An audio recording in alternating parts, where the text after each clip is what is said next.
1 minute. Okay, thanks. Uh, okay, good evening to all the viewers.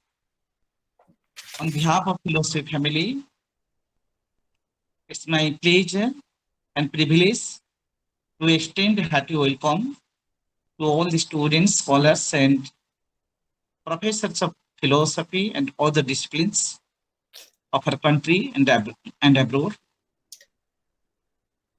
Today, it's a pride privilege to see the names of many senior professors. They are connected with us in our virtual academic platform.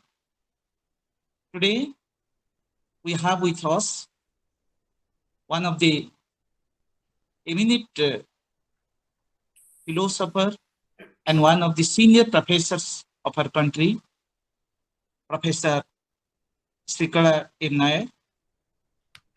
I welcome Madam SREEKALA Nair.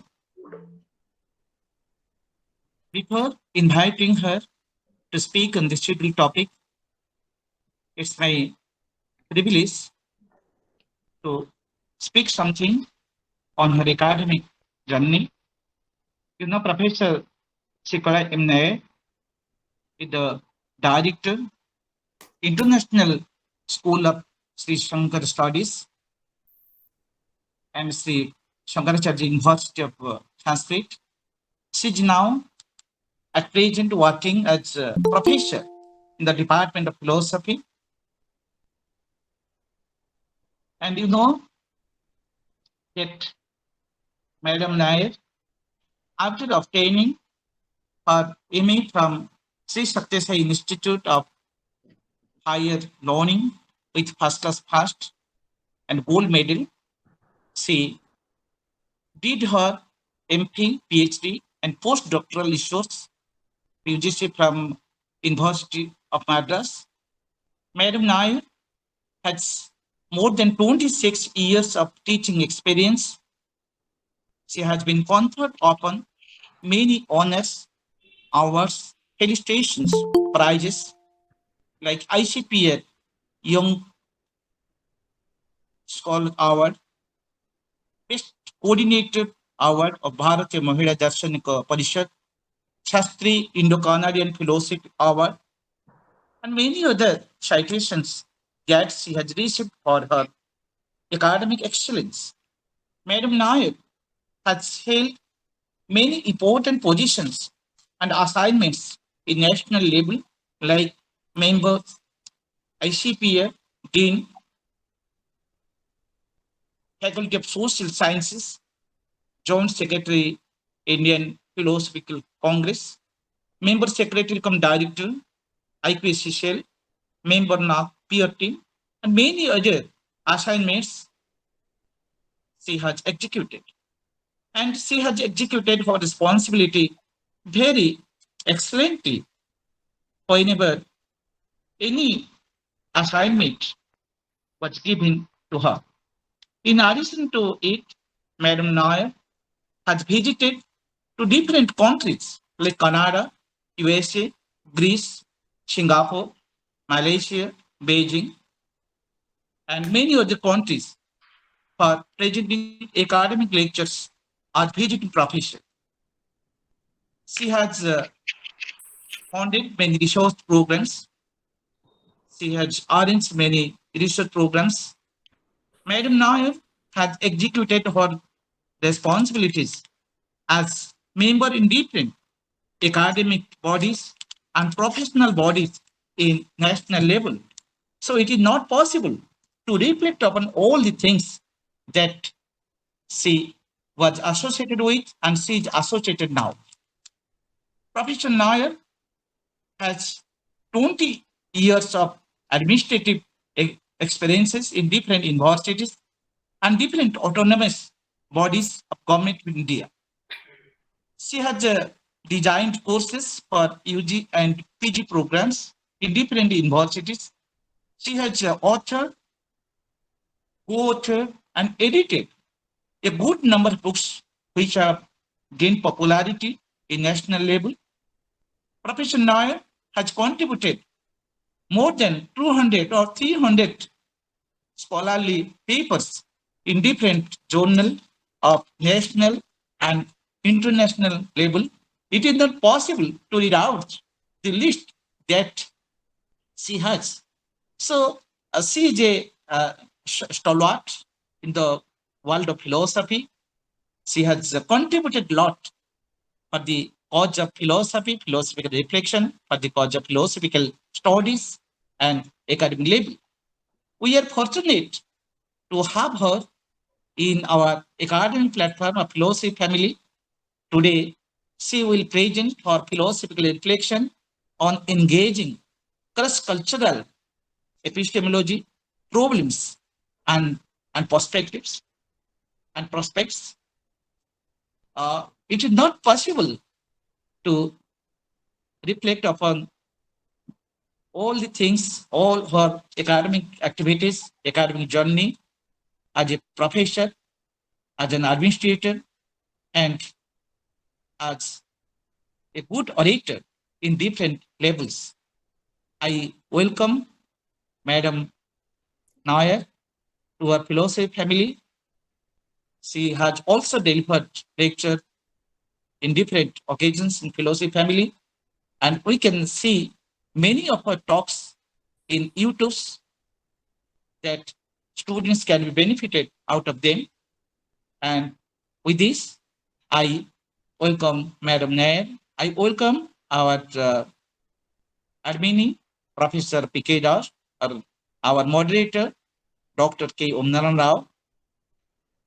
And with this, once again, I welcome all the viewers. I welcome Madam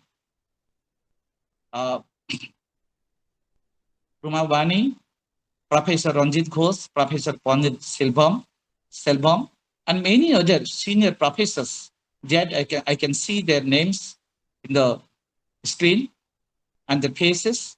So today, it will be a good occasion for all of us to be benefited out of her scholarly presentation. And with this, I would like to request Madam Nair, Professor Nair, to present her topic. Over to Madam Nair. Thank you, Dr. Kailash ji. Shri Gurubhyo Namaha. Thank you very much for that kind words that you spoke on me. Whatever I speak is my designation as well as profile. Well, I'm also happy that the senior professors like Professor Panirsulam, Professor Das, and I missed out some of the names, are also here, and a couple of my students. I see Bhupesh here. Lovely to have you all for this on this eve of our 75th independence. And surprisingly, we have a very timely topic to discuss, that is on the cross-cultural epistemology, or engaging cross-cultural epistemology. I presume that this is a very suitable topic to be discussed on the eve of independence. Am I audible good? Professor Panirsulam, am I audible? Yeah. Fine. Very good. Very good. All right. So let's get going. And I have a rather huge paper, but then I'll try to be as precise as possible. And as such, anyway, my language is crisp. Friends, despite the claim that we live in the postmodern world, where the plurality of cultures, thoughts, and beliefs are said to be celebrated, the fact remains that, as I will show you shortly, the Euro-American hegemony over ideas continue to lay its hold on the world. Way back in 1928, K.C. Bhattacharya has written on Swaraj in ideas, and I remember that today. Imposing their lifestyles, language, and most important, their ideas. Anand Vaidya views that critical thinking as originating from the human condition as opposed to the Western condition alone would give a proper place to every individual, leading to an outcome that pertains to the well-being of all. And let's remember, this happens to be the well-being of all, happens to be the pronounced goal of every civilized community. So since we live in a multicultural world, as we are, where people of all cultures, races, and ethnicities are spread across the world, it's no longer possible to say that the population of any country consists purely of the native origins. On the contrary, it might be very well a collection of people belonging to different cultures, be it that of United States, Canada, Australia, and actually Canada and Australia declared to be multicultural communities. So my argument is that hence it is least warranted, even for the Western countries, to leave out ideas that have originated from the non-Western civilizations. In brief, cross-cultural studies is no more an option. It is an essential academic venture for a just society. Now, the lingering European hegemony over the Orient, widely discussed in the post-Said era, evidently has layers within it. It's neither desirable nor possible to untie and spread out all those issues, complex basically, and often intertwining with other cultural, anthropological, and linguistic issues, which would take me to further issues. And it is not at all apt to discuss all that within the space allotted for epistemological discussions. Hence, we shall limit the scope of the present paper to unearth the cultural strings alone that lie hidden in epistemological studies. So I'll confine my studies unearthing the cultural strings attached to the epistemological studies as science, which took to be conceptually prior to all other sciences, as I have been repeatedly telling to people who are interested in epistemological studies, that epistemology is a pre-science, a necessary pre-science to all other logies or sciences. And governed by, as we think, it has been governed by universal and objective norms. Is epistemology free from cultural and civilizational ties? Can it be selective with regard to theories and positions? Is a question hard to answer. An ideal starting point for an exercise like this would be to ask the same question with regard to logic, its elder brother. Did anyone in the field of logic feel that it has had cultural strings attached to it? The question itself sounds very, queer kind of question. But you'll be surprised to listen that Graham Priest, a leading contemporary logician, views that it is time we depart from the familiar ways of looking at logic in the West. We are often told that studies of logic bear the following features. First, it is topic neutral. Second, it is general, equally applicable to all domains of discourse. And third, it's universal and applies to everything. And fourth, it is a neutral arbiter in debates, kind of an empire. Now, Timothy Williamson, in his recent work, Logic and Neutrality, offers a critique of the conception of logic as discussed just now. He says the idea that logic is uninformative and also that it is a neutral umpire of debates strikes him as deeply mistaken. Principles of logic can themselves be debated, he says, just like principles of any other science. So says Graham Priest. In a private conversation that I've had with Graham Priest when I was in Nalanda, actually it happened in the Navnalanda Mahavihar, pointing out that every logic, I was trying to discuss with him on the alleged metaphysical undertones in Indian logic, and I asked him, how do you feel about it? Then he revealed his mind, pointing out that every logic has its underlying metaphysical matrix. Now here we go. So this brief discussion on logic would leave a significant message for its twin sister epistemology as well, that it is a territory which is not an all men's property. If this enlightenment has occurred to the Western epistemologists, it's time they discard their cloaks of objectivity and universality, under the guise of which this clergy of the discipline has been imposing their concepts upon the non-Western world.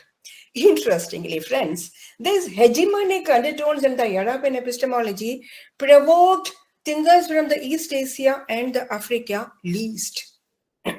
On the contrary, they are pledging the name of reason that they will soon discard the native and the aboriginal ways of thinking or cognizing, kind of enculturing, and will get adapted to the global, in bracket, the Western. The global means the Western ways of cognitive behaviors.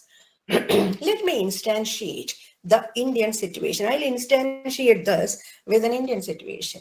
Ever since epistemology came to the center stage, I'm sorry, I have a bad throat, please bear with me.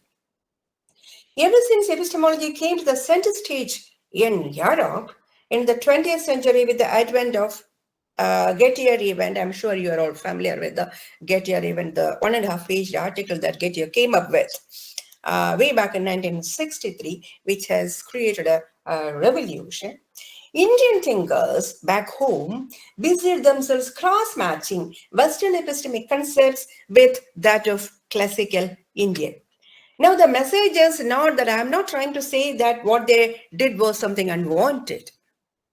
On the contrary, it is only natural to engage in comparative studies when fresh issues creep into the discipline.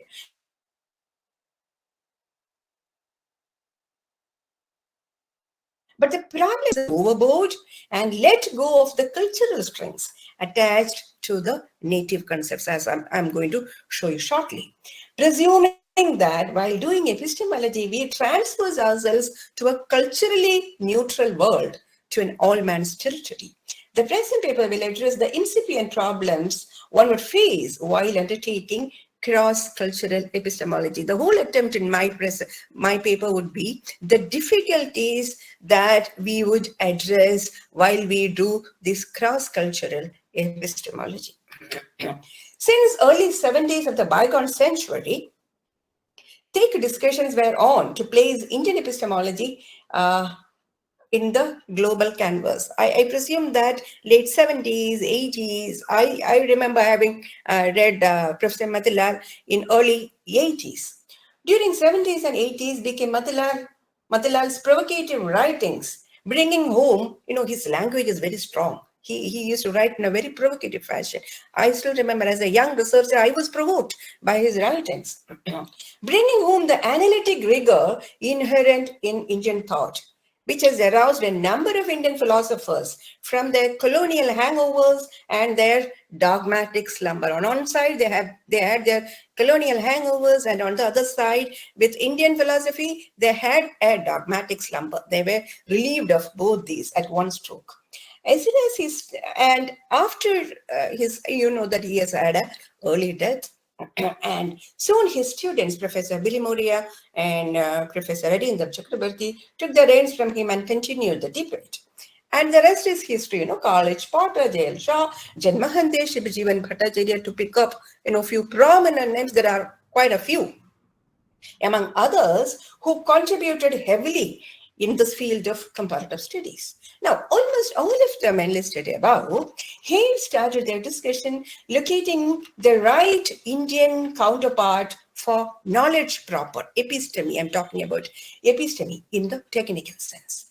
Jain Mahanti and Matilal extensively wrote on the disparities between jnana and Brahma. Again, I presume that I'm addressing an aware community, and you all have widely read the disparities between jnana and Brahma, pointing out that, anyway, I'll come to that a bit, pointing out that the former is sheer awareness, that is, jnana is sheer awareness, while the latter alone can be titled as knowledge proper. Mahanti defines jnana as any act of awareness that has intentionality. It's a large class of, it's a huge set, to speak in terms of the set, huge set consisting of subsets, consisting of all types of awareness, including doubtful assumptions, indefinite cognitions, and also acts of drawing deductive ad absurdum arguments. In brief, jnana is a natural, organic happening. It is an event, it is an episode where an aware cognitive agent responds to the given world naturally. Now, this simple episodic awareness can be divided into two. What are they? Shruti and Anubhava. Shruti is recollection and Anubhava is experience. Now again, experience is a huge class which consists of two varieties, Yadhardha Anubhava, real experience, and Ayadhardha Anubhava or Midhya Anubhava, erroneous ones. Now what is real experience or Yadhardha Anubhava?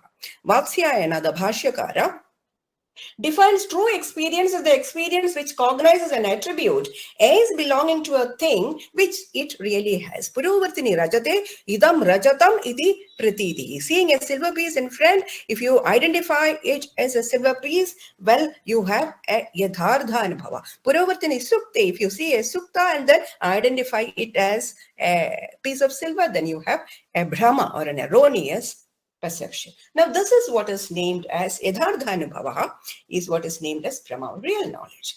Now, earlier writers, if you remember the writings of Hiriyana, Sharma, and few others, you all remember that while they were trying to distinguish between jnana and prama, they used to qualify knowledge as real. They used to say that prama is real knowledge. Now, you also realize that this is very misleading. As a young scholar, I was wondering, what is this real knowledge? Because there can't be real knowledge because knowledge is anyway real.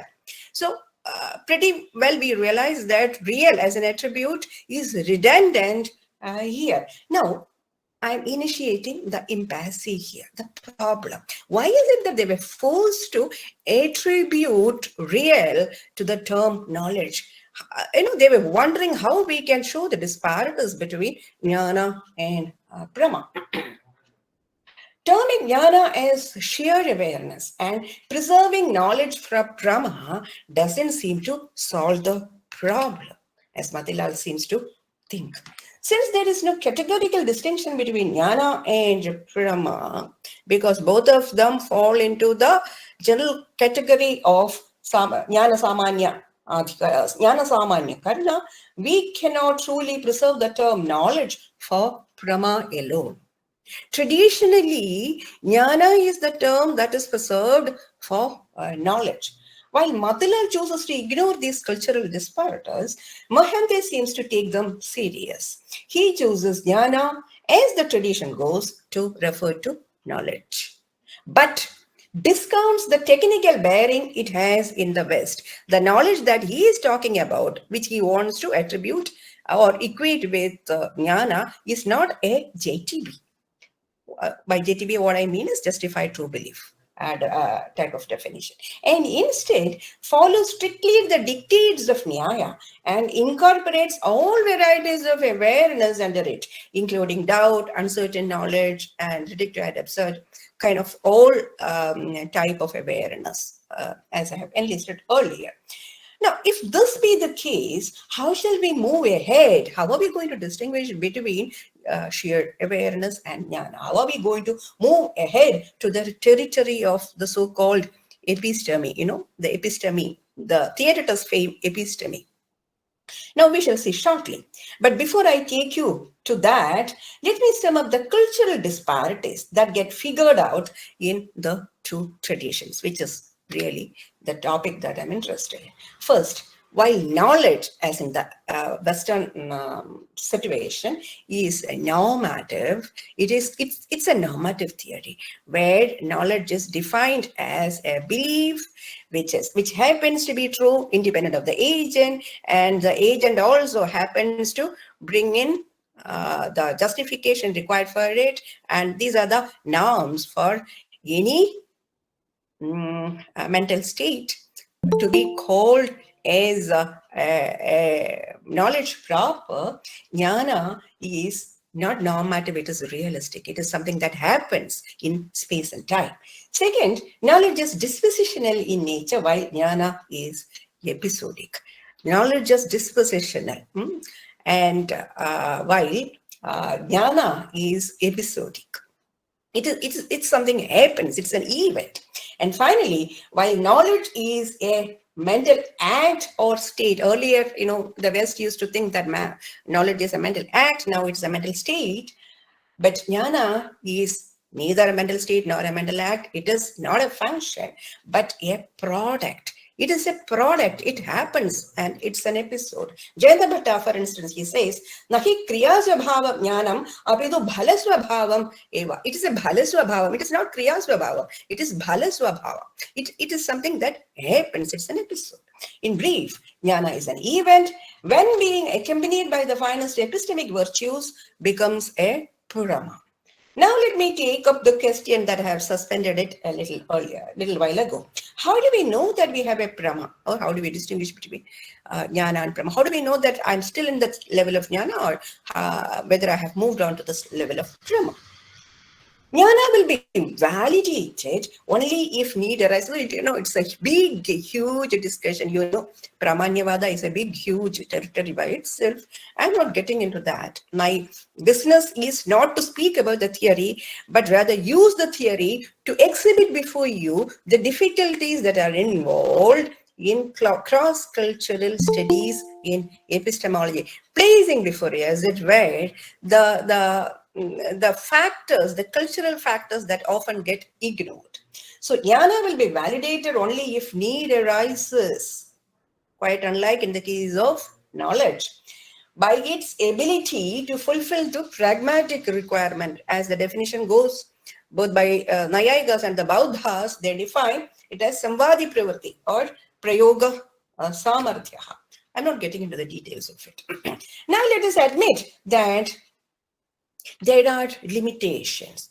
We must grant that this episodic notion of knowledge has inherent inbuilt limitations. While promoting an episodic view, we have certain logical limitations. Now, the whole clan of epistemologists, Indian epistemologists, would maintain that cognitive verbs are achievement verbs and not capacity verbs. And this is one basic distinction where we stand in two different verbs. Cognitive verbs are achievement verbs. They are not capacity verbs. They are not disposition, but episodes.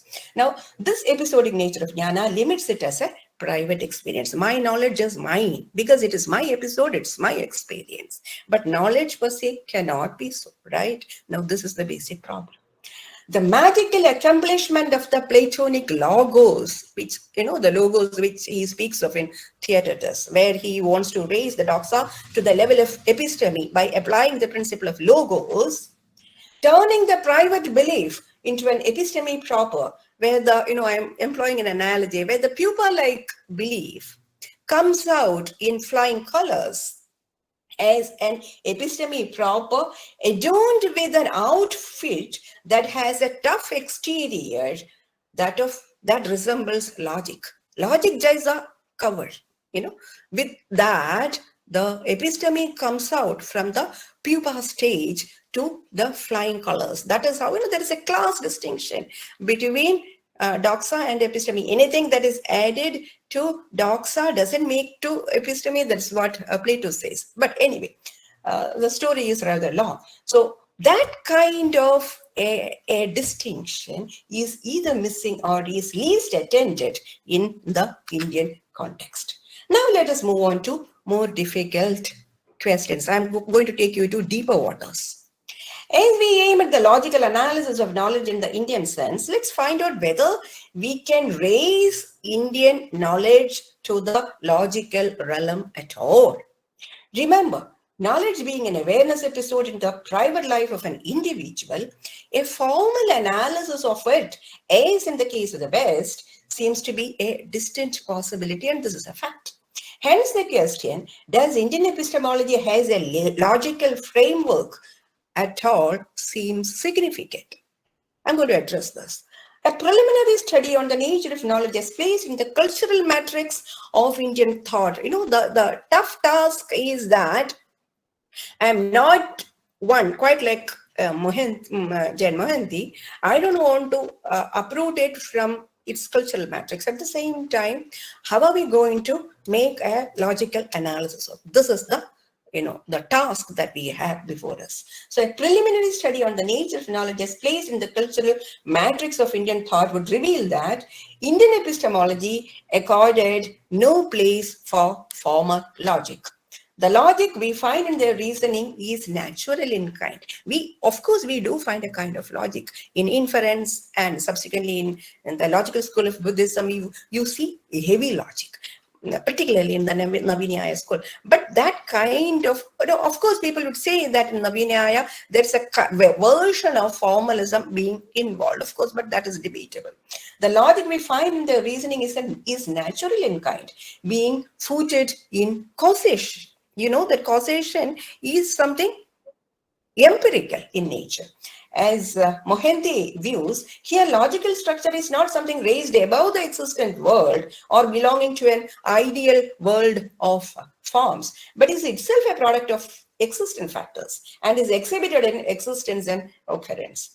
Now, this commitment to naturalism is visible throughout the literature. I'll give you one more instance. Look at the semiotics, the Indian semiotics. Semiotics is the science of symbols or science. Now, what are the types of symbols of the science used by Indian philosophers? Look at the signs. I'll show you the most prominent sign that Indian philosophers have been using. You all have heard of Panchaveva Vakya, the 5-member syllogism, and you have a sign, a prominent sign that's been used by them, and that is Dhuma, smoke. And isn't Dhuma a natural sign, suggesting that they are not? Sundar Sarukai speaks about it. So they have no interest in raising formal science because they were down to earth people, naturalists at the bottom level. Hence, we must come to the conclusion that the realistic and the naturalistic epistemology fostered by Indian philosophers would have detained them from engaging any kind of formalism. Here, more than the evaluative study. Now, I'm not making an evaluative study whether, should they have done kind of formal logic, or is it the case that they're not doing formal logic, detains them from being proper epistemologists. Such kind of exercises is not being engaged in the present discussion. This is not an evaluative study. My interest is in projecting the distinct cultural approaches the two traditions undertake. If formalism is alien to Indian thought, then how can knowledge be prepositional? You know that in knowledge, the object of knowledge is a preposition, right? What is the object that we speak about is a prominent discussion in knowledge analysis. The object is a preposition. Though I'm speaking about this object, that this is a mobile phone, the object is not this mobile phone. The object is the preposition that I've made about the object. That probably, I presume that all of you are aware of it. Again, we have a difficulty here with the Indian philosophy. In the Indian context, knowledge is neither a sentence nor a preposition. Being conscious of something before you, I told you that it is realistic and it's episodic. So, katoyam, pustakoyam. When you say that you are being conscious of something before you, which is a guna of the self. You know how jnana has been defined. Jnana gunakam atma. Atma has been defined as a substance which has been qualified with jnana. So which is a guna of the self. Being an experience, it need not have a sentential structure. Also, Nyaya does not distinguish between the meaning and the reference of an expression. The Frege kind of exercise with which the Western philosophy has passed through is not available in the Indian context. And most significantly, unlike in the West, it cannot be the case that the same content, which was a matter of doubt earlier, now being confirmed as knowledge, and later I disowned, realizing that I did not have sufficient justification, etc. exercises do not happen in the Indian context for multiple reasons. First, knowing is an event, and hence, something which has been doubted earlier the same thing cannot become, that is a different episode altogether, cannot become a case of knowledge, because they have spatio-temporal adjuncts to it. And second, the content of a doubtful awareness, as Mohanty observes, is not yes is P, rather whether P or not P. Sthanur va, Purusho va. So whether it is P or not P. Now this rules out the very possibility of preposition to play a mediating role between the meaning and the content of the sentence, as in the case of the West. In a significant move, now Mohanty comes in and then he says that though it is not not a preposition, he is willing to credit prepositionality to the savikal pratyaksha type of experience. Now, he concedes that knowledge is not linguistic, but the content of knowledge can be expressed in language. That is precisely what Nayayikas say. Mohanty is of the view that from a generous epistemic position, there are difficulties, but we will have to be generous. From a generous epistemic position, there is not much of difference in holding I know that S is P and my knowledge that S is P, since both refer to the same state of affairs. The distinction drawn between the two, the former as an act and the latter as the content. Remember, jnana is not an act. As the content of the act is nothing but the illusions fostered by language. And then he moves on to his phenomenological exercises as Mohanty is indeed a phenomenologist. But lovely, the analysis is very beautiful. Now, having engaged with the cultural issues engendered in a comparative analysis of the notion of knowledge, so thus far we have seen the difficulties in juxtaposing the conception of knowledge in the Indian context with that of the West. I am moving on to knowledge analysis as such. Discussions are also on with regard to a certain more fundamental questions like whether knowledge in the Indian context can be analyzed at all. If the earlier discussions were taken to its natural conclusion, the answer would be a no. Even in the West, standard analysis was challenged. There were objections to the JTB analysis. For instance, Timothy Williamson in his very famous, I have read that when I was a student, Knowledge and Its Limits, argues that knowledge is a non-factorizable mental state. It does not, or it cannot get decomposed into truth plus belief plus justification plus an anti-lec condition added in the post-Gettier scenario. However, it would be interesting to see how the JTB outfit would suit knowledge, something as we have seen is deeply rooted in culture. Having considered that jnana is something deeply rooted in Indian culture, it would be interesting to see how this JTB outfit would look upon jnana. That is all that we are trying to do. So pragmatic orientation given to, there are also several other cultural springs I am just leaving out. I'll just mention two issues. One is the pragmatic orientation that Indian theorizing has, be it logic, be it epistemology, everything has a pragmatic orientation. At the end of Gautama's Nyaya Sutra, Gautama says that the whole thing is for Nishreyas. And one would, stay wondering, what has logic got to do with Nishreyas? Now, this pragmatic orientation and also the transcendental goal. Krishna has argued against this, but that's a different issue. So this transcendental goal with which every theorizing has been attached with. See, these are certain cultural factors which you cannot take away, be it logic, epistemology, metaphysics, or ethics. So these, of course, I will not discuss all this, but then I'm just trying to bring before you other cultural leanings. Now, I'm taking you to knowledge analysis proper. Now, we are all familiar with the tripartite analysis. The WFF, the well-formed formula is S knows that P if and only if P or P is true. S knows that P, and this is justified in believing that P. Let's see how good knowledge in the Indian context go with it. Now, with regard to the first condition, truth doesn't create much problem because in India, particularly the Nyaya tradition, has a very well-developed correspondence theory of notion.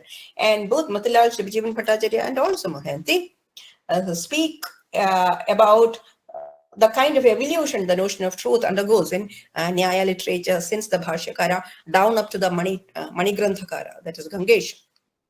But with regard to the other two conditions, there are severe problems. Let's look at the belief condition. We know that in the Western scenario, belief is a prior state that knowledge passes by, where the subject entertains a proposition positively and has some kind of epistemic acceptance, a kind of a cradle attitude towards the proposition.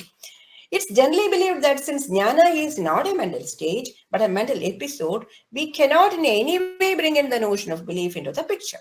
Karl Popper raises a concrete objection to the JTB model analysis, pointing a finger at the Western thinkers or Western epistemologists that there could be possible analysis across the world where belief plays no role. For instance, the Indian knowledge analysis. In the Indian situation, belief, if at all is involved, does so only as a fleeting awareness, and they are not the enduring beliefs as in the case of the West. Now, Mahende, however, counters Potter, and he concedes with Potter that there is no term equivalent to belief in Sanskrit. That is truth. But he says that we should just stop where we say that Brahma is Nischaya Jnana. And once we say that Brahma is Nischaya Jnana, non-dubious awareness or non-dubious knowledge, well, then doors are open for it to be a case of Brahma. So in Nischaya Jnana, the agent will have acquired a good degree of epistemic acceptability in the cradle scale for that awareness. In other words, if dubiety has to be transcended in every case of jnana, and if knowledge is what has been placed beyond doubt, that is asandigdha, to that extent we can say, according to Mahenti, that knowledge in the Indian context also involves belief. Now, some have said that probably we can speak of Nischaya Jnana as a variety of occurrent belief, but then I don't subscribe to this. Well, Mahente and many others are of the view that we don't have to take this too far, that we don't have to give undue weightage to this apparent absence of the concept of belief in Indian knowledge system.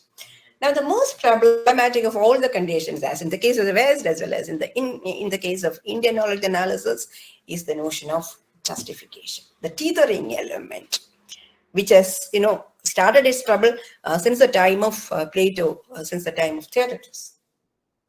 When Socrates attempted to define knowledge, he stumbled upon. Now, there are visible disparities between the two traditions on the truth entailment. Justification is that factor which entails truth.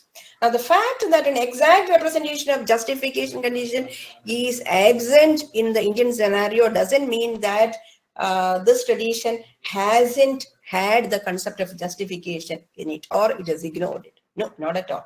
Though the nearest equivalent of epistemic justification can be found in Pramanya theories, unfortunately, or popularly, they represent the truth element in knowledge analysis, and the justification condition gets rolled up along with it unobserved. Now, how is it that Pramanya encompasses both truth and justification? Here, one has to emphasize the dual character of the term Pramana. Sanskrit is a very, very peculiar language, where the same term means different things. So Pramana has a dual character. It can mean as evidential as well as causal. Since the anat suffix carries a dual meaning, bhave anat and karane anat, we have the possibility of a dual meaning for pramana as causal as well as evidential. Pramaya bhava pramana and pramaya karanam pramana. So when it is karanam, it is the causal factor which brings truth, and bhava is what brings the justificatory status. And incidentally, the karana also is supportive for the justificatory factor. Thus, with Pramanya theory in place, we have a stronger and philosophically richer concept when compared to its analog Jnana Samanya Karana. Now, there in Indian standard analysis, the truth condition and justification condition gets rolled up, are not segregated, both being referred with a single term pramanya deserves special attention for a couple of reasons, according to me. First, when justification is clubbed with truth, it has several benefits. When it gets clubbed with truth, it helps us avoid the risk of building a bridge between objective truth and subjective belief, and thereby Prama gets naturally immunized with Gettier type counterexamples, clearing that knowledge is not a matter of coincidence, but a rightful claim put forth by the deserving cognitive agent. And second, the extrinsic validation of knowledge permits the Ayayigas to accommodate fallibilism in their knowledge analysis. So there is an inbuilt fallibilism prevalent in Pramani. And third, it offers a naturalistic approach to knowledge. And today you know that naturalism is all in vogue. And people speak about, since post-Quinian era, epistemology tries to be naturalistic. So in this quick analysis, there is a takeaway lesson for the West from this Indian basket. What is it? That the gulf between truth and justification is to be bridged not by adding a fourth condition to knowledge, but by insisting that the existing three conditions should not be independently satisfied. There are also pragmatic strings attached to engage cross-cultural epistemology. I'm going to now take you to a different realm where I'm trying to impress you why cross-cultural studies is essential from a pragmatic approach. For instance, shouldn't the non-Western epistemic theories be part of the curriculum? Have you ever thought that how epistemology has been taught in the developed or the so-called European and the American universities? The problem of inclusion in philosophy comes in with regard to the teaching of non-Western thinkers in philosophy courses in Europe and America. And I don't have to tell you how Indian philosophy, for instance, gets represented. Indian philosophy hardly gets represented as philosophy proper. It has been included under Hindu religion, and even critical thinkers like Nagarjuna and Shankara have been taught as religious leaders. So this is the general state. When you come to epistemology, things are even more straight. Anand Vaidya views that there is no reason why one cannot include philosophers from other traditions when building a conversation about the nature of knowledge. For instance, while discussing about Gettier problem, I'm sure in every epistemology class, be across the globe, one cannot today speak or teach epistemology without referring to Gettier problem. And when you teach Gettier problem and bring it to discussion, it's useful to see how the non-Western communities respond to this challenge. So there is fruitful debate over whether Westerners and East Asians are as likely to consider Gettier cases as cases where knowledge is absent. Is it the case that East Asians think that Gettier poses a real challenge to GTP? Jonathan Weinberg, Sean Nicholas, and Stephen Stich, way back in early 2000s, they have argued that the difference of opinion prevails between the Westerners and East Asians on this. But more recent works by Edward Machinery, Stephen Stich again, and David Rose have argued that there is wide agreement on Gettier intuition across subjects from USA, Japan, Brazil, and India. Now, the two most commonly cited articles discussing Gettier in non-Western contexts are one by Jonathan Stahl's 2007 article, which is an excellent piece, Gettier and Factivity in Indo-Tibetan Epistemology, very popular, and Karl Potter's, which I have read, for instance. That is how I have learned what Gettier problem is. In 1984, the classic one, which published, I think, in Jayasevia, Does Indian Epistemology Concern Justified True Belief? In which he discusses the question whether Indian philosophy even engages, as I have discussed earlier, I've brought in Karl Potter a little while ago as well, whether Indian epistemology engages JTB discussion at all. Now, both pieces argue that we don't find Gettier-style examples in Indian philosophy, largely due to the messy issues that I have discussed a little while ago. The nature of belief, doubt, and justification, so on and so forth. Now, outside of these two pieces, which are of more or less historical and translational flavor, there is little awareness in the West on the works of contemporary non-Western philosophers on Gettier examples. Nowhere at the global level discussions are conducted on the non-Western responses to Getty's work. But there are at least a handful of attempts made by, I'm sure you are all familiar with, I have written, made by Oriental scholarship across the hemisphere. I'm not just speaking about the Indian scholarship, the whole of the Oriental scholarship, be it from China, from all other East Asian countries, Arab countries, the whole of this hemisphere, trying to draw, all of them have tried to draw general epistemic theory by extrapolating from the textual evidences available in their particular tradition to resolve Gettier cases. We shall examine here two such contemporary non-Western views that attempt to address Gettier problem. One that derives from the Nyaya school and another that derives from the Mohist school of Chinese philosophy. Now, before I move on to these analysis, just let me quickly recapitulate. I'm sure you're all aware of Gettier problem. So what did he argue in the paper? Gettier argued that if the two counterexamples that he pushed ahead stand, then the standard analysis that if X has a justified true belief that P, then X knows that P is false, right? This is the argument. Now recall that he articulates two presuppositions. He says that unless these two presuppositions are in place, well, the counterexamples cannot go ahead. What are they? First is, for the first is justification regarding false belief, which has two variants. That is, a false belief, belief can be false, still be justified, and it has two variants. One, that a proposition can be false but still be justified, and second, that a justified false belief can lend justification for another proposition by way of inference. Quite like how truth get transferred through deduction, justification also gets transferred through deduction. This is the argument. Now, the second assumption has to do more with logic, which is technically called the principle of deduction for justification, otherwise known as the applicability of the principle of closure in the context of justification. Now, the principle claims that if X is justified in believing that P and X is justified in believing that P implies Q, then X is justified in believing that Q. Now, Jaishankar Shaw from New Zealand, extrapolating for the Nyaya school, shows how they would handle both counterexamples, though differently. With respect to the 10 coins case of Gettier, I hope you remember the 10 coins case, Shah says that Udayana would have resolved the problem like this. He would have argued that the conclusion of this inference is false, and hence there is no challenge to GTB. To reveal the fallacy involved, Shah rephrases Smith's said belief that the person who will get the job has 10 coins in his pocket to the following.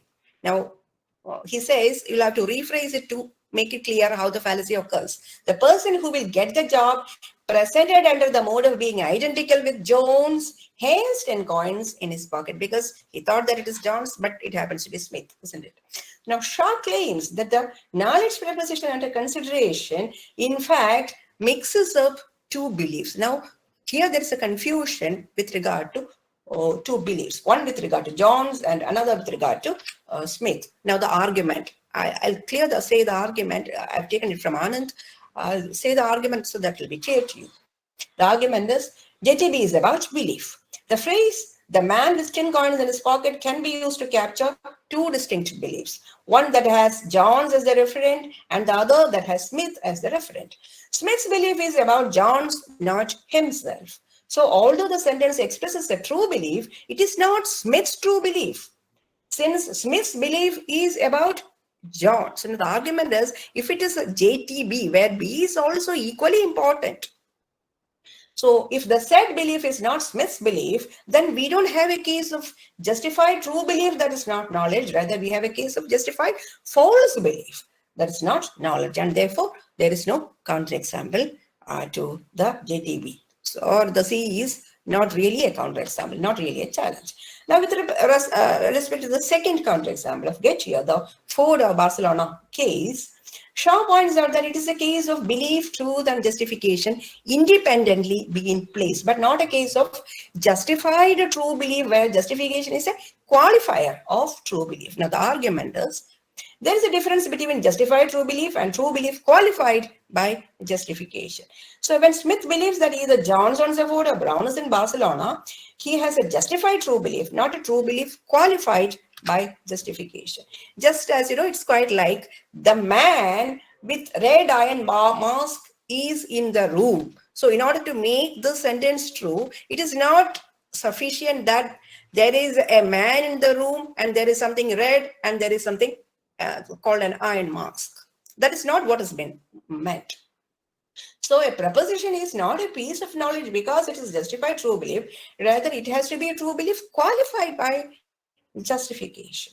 Now, this distinction is easy to explain, again, using case of sandwich. A sandwich has two parts, but it is only a sandwich when those parts are ordered in the right way. Two pieces of bread stacked on top of each other with cheese on top and an avocado on top is not a sandwich. Move the bottom piece of bread to the top and, well, yes, you have a sandwich. Similarly, it is not sufficient that you have justification, truth, and belief disconnected. It should be the belief and truth should be, justification should be a qualifier to the proposition in hand. So the second attempt is that by Beaumont, professor of San Jose State University, a Chinese philosopher, who shows how the Mohist school of China would handle the 10 coins case. Now, his work relies on the Mohist treatment of kind of inference pattern known as parallel inference. Now, the argument, this is a clear indication that there are cultural strings even to logic. The argument is that if Smith has a justified true belief, then the inference from John will get the job to the man with 10 coins in his pocket will get the job must be valid.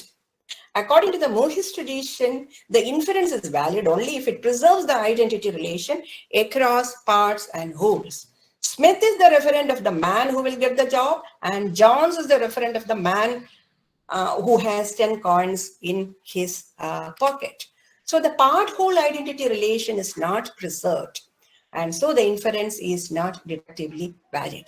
Of course, this analysis is applicable only to this particular CE, but the point is that the bar need not be very high.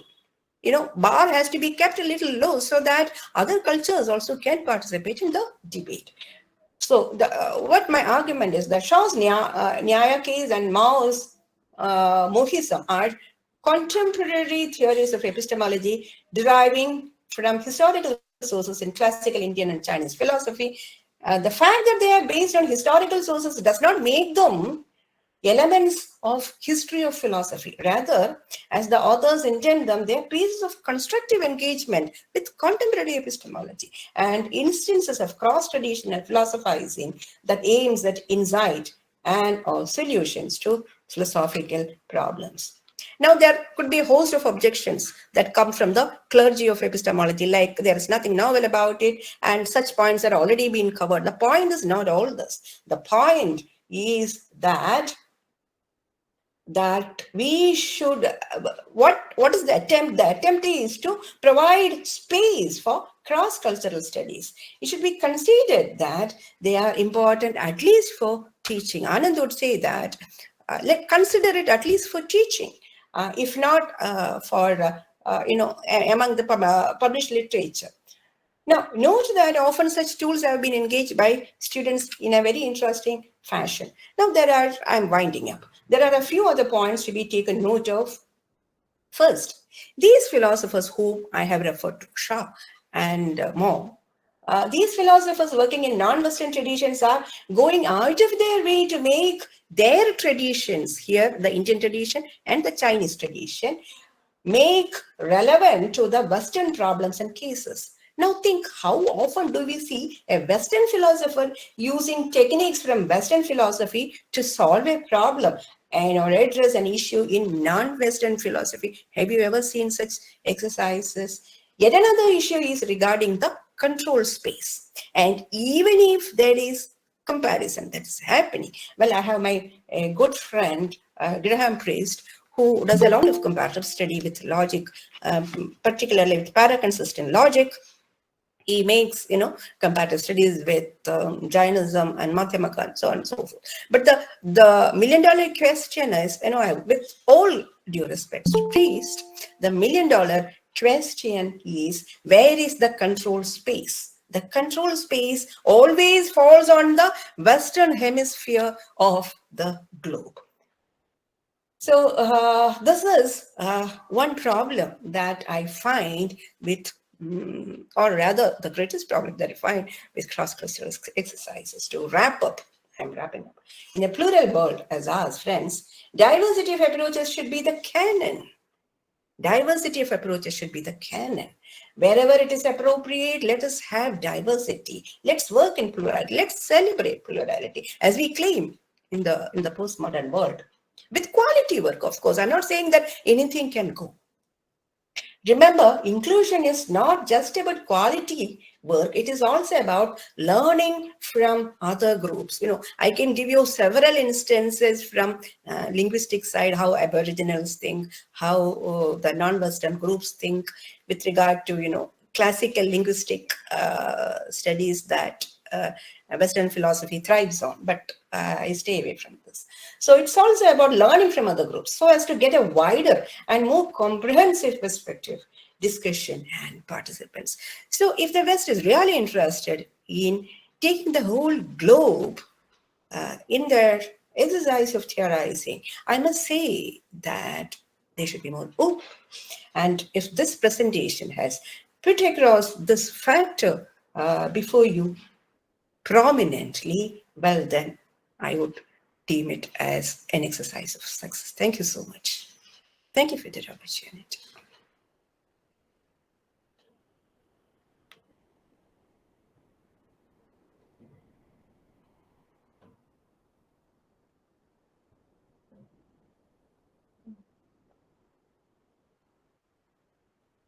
Yes, yes. Okay, over to the. Hello. Hello. Am I not audible?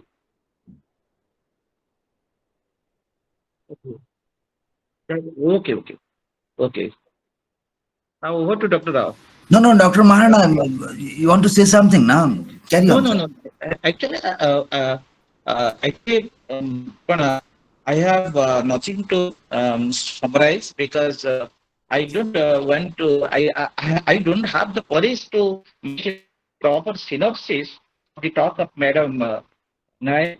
Actually, she has made a comprehensive analysis of the cross-cultural epistemology, citing the philosophical reflection of ancient thinkers in the classical Indian philosophy and modern thinkers in solving the cross-cultural problems.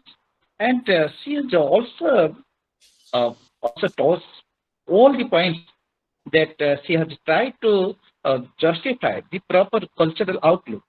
And she has giving that cross-cultural epistemology provides a proper understanding actually with the plea from cultural solution.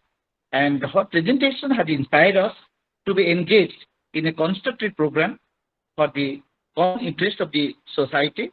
So with this, I thank.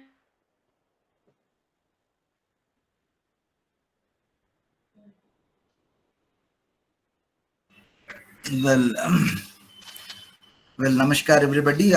Thank you, Dr. Maharana. Well, there is some network issue. I think he has left the meeting. Some network issue because it is raining heavily in Odisha. Okay, network issues. Well, thank you, Professor Nair, for a very technical problem. I don't think it is so much easy to understand. Actually, very technical, very delicate. Well, we require some sort of serious experts to make a real comment on the entire exercise you have made, because it is not that easy. It's very technical because you have taken a thread and a very hairy thread and you have made an analysis into that. It is not that it is so atomic, and making analysis to that is so difficult. Well, we have with us a technical expert, say in the form of Paneer Silvam sir. Well, I request him to make her understanding still more understandable to all of us. I think, well, very technical, very difficult to understand. As I see, well, I would think we need the help of Professor Panirselvam to get through her presentation, and so that we can come up with some discussion on the entire topic. Well, Professor Panirselvam, sir. Namaskar, sir. Sir, please. Namaskar, Professor Narayan Rao. First of all, we congratulate Professor SREEKALA NAIR for her excellent presentation. Of course, it is a very technical presentation, but it shows that she is well versed both in Indian and Western. That's what it exhibits. She is very thorough in examining some of the concepts, the context of JTB, and also viewing that problem from Indian perspective, especially taking the help from thinkers like J.N. Mohanty and B.K. Matilal. So this is, I would say, one of the best speeches which we heard in philosophy community, I mean philosophy family. Personally, I am very much benefited by this, and I hope the members of the family are also benefited. Now, no doubt this is a very technical paper, and she has raised some very important issues. But I'll raise some issues which are, of course, non-technical, but these issues are disturbing me for quite some time, because whenever we talk of this cross-cultural epistemology, I have this problem. Now, one problem that comes to my mind with regard to this cross-cultural epistemology is that when we make a distinction between Western logic and Western epistemology on the one side, and Indian logic and Indian epistemology on the other, I have this difficulty.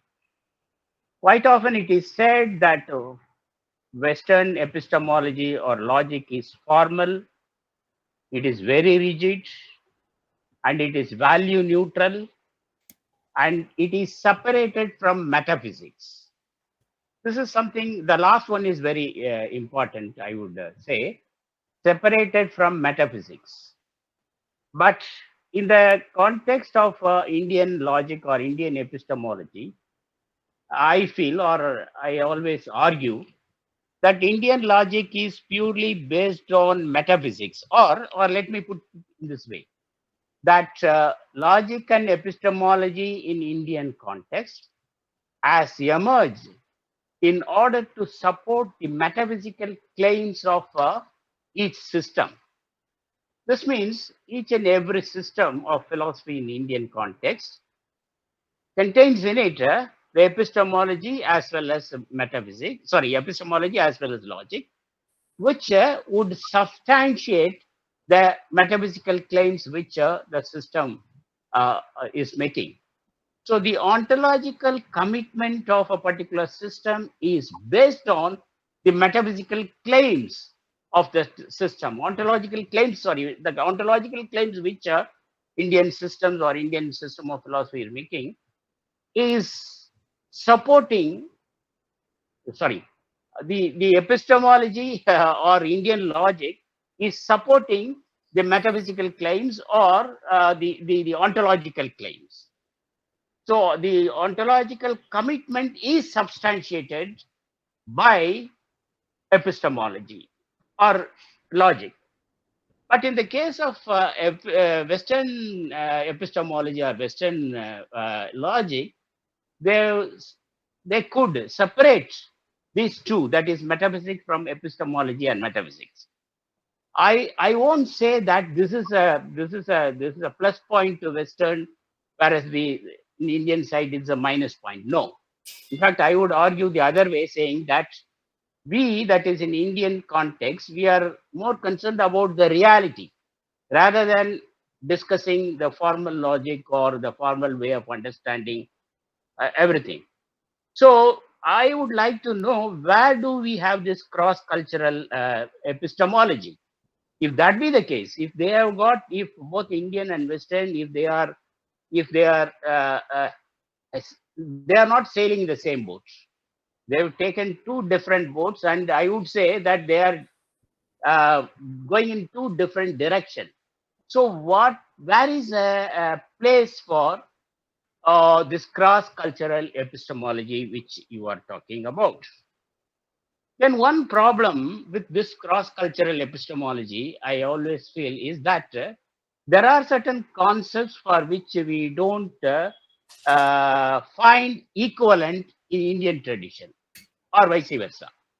One example is the Samvad discussion, which was started by Professor Dayakrishna long back, or what we call the Jaipur experiment, where he wanted both the Indian as well as the Western thinkers to come to a platform where they can discuss some philosophical concepts. But that could not be successful, according to me and many thinkers, because we don't find equivalent word for certain terms, both in Indian and Western. So this cross-cultural epistemology has certain limitation. And secondly, and the third one point which I really liked in our presentation is, of course, there are many points but one point which I was fascinated is that how in Western tradition, knowledge is always real. Whereas in Indian tradition, one can make a distinction between Yadhartha Jnana and Mithya Jnana, which he has very beautifully pointed out. Because when we say knowledge, it is always real. But in Indian philosophers, in Indian context, we are able to make a distinction between Yathartha Jnana and Mithya Jnana. That is something remarkable which we find in Indian epistemology. And I am grateful to her for pointing out this important aspect. Then another significant point which she has raised in her presentation is the Gettier problem, and how Karl Potter, for example, is viewing entire Gettier problem from Indian side, and whether we can have similar issues. This is one thing which is bothering me, because of course we can make an attempt. We philosophers in India can make an attempt to solve some of the Western issues or Western problems. So, but our Indian philosophers are very careful in saying that this is something like Gettier-like problem, which means we need not find the similar issues in our Indian tradition. Philosophers differ among themselves, and they have different ways of approaching the reality. So, do we say, or can you say that that approach made by Indian thinkers are quite equivalent to that of some of the issues that are raised by Gettier and others? Then now for the solution that we are offering, we are talking about Udayana, for example. Yeah.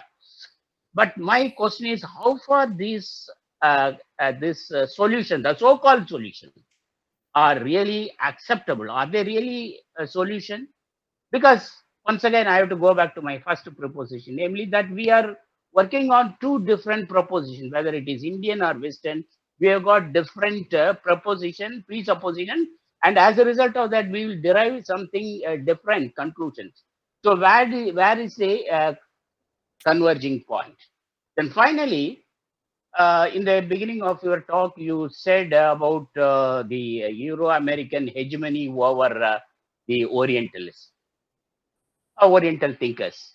But I would say that we have crossed over this problem. We are not no more talking about their hegemony over the Oriental people. In fact, we have seen thinkers like Edward Said and many others have pointed out that this could, Foucault also, for example, we have said that we can transcend that. We are making some attempt to transcend. So that is not a problem. But how far the epistemology, or the Western epistemology, I mean, and the Western logic would substantiate some of the claims which are trying to make an Indian context? In short, I would like to say there are some Indian thinkers like S.S. Barlinge, for example. He has written a very beautiful book on modern introduction to logic, wherein he was trying to show that Indian logic in Indian context can be interpreted in terms of modern logic, especially formal logic or symbolic logic of the West. So what I'm trying to say is there are some attempts made by thinkers like Barlinge or Potter and others, but are we really making an attempt to solve this problem? Are we successful? How far we are successful? You are pointing out Professor Sundar Sarkai and many others, of course. But the solution which we are trying to emulate from them, is this a real solution? Why? Because I would say no, because we are working on two different directions, and there is nothing wrong. It does not mean that the Westerners are the best. No, it is not like that. But we can have a different approach to reality, and that's what we are doing in Indian philosophical tradition. So this does not underestimate the approach made by Indian thinkers. That is something really. In fact, you have in the beginning of your talk, you made a reference to K.C. Bhattacharya's Swaraj ideas, which has to be celebrated.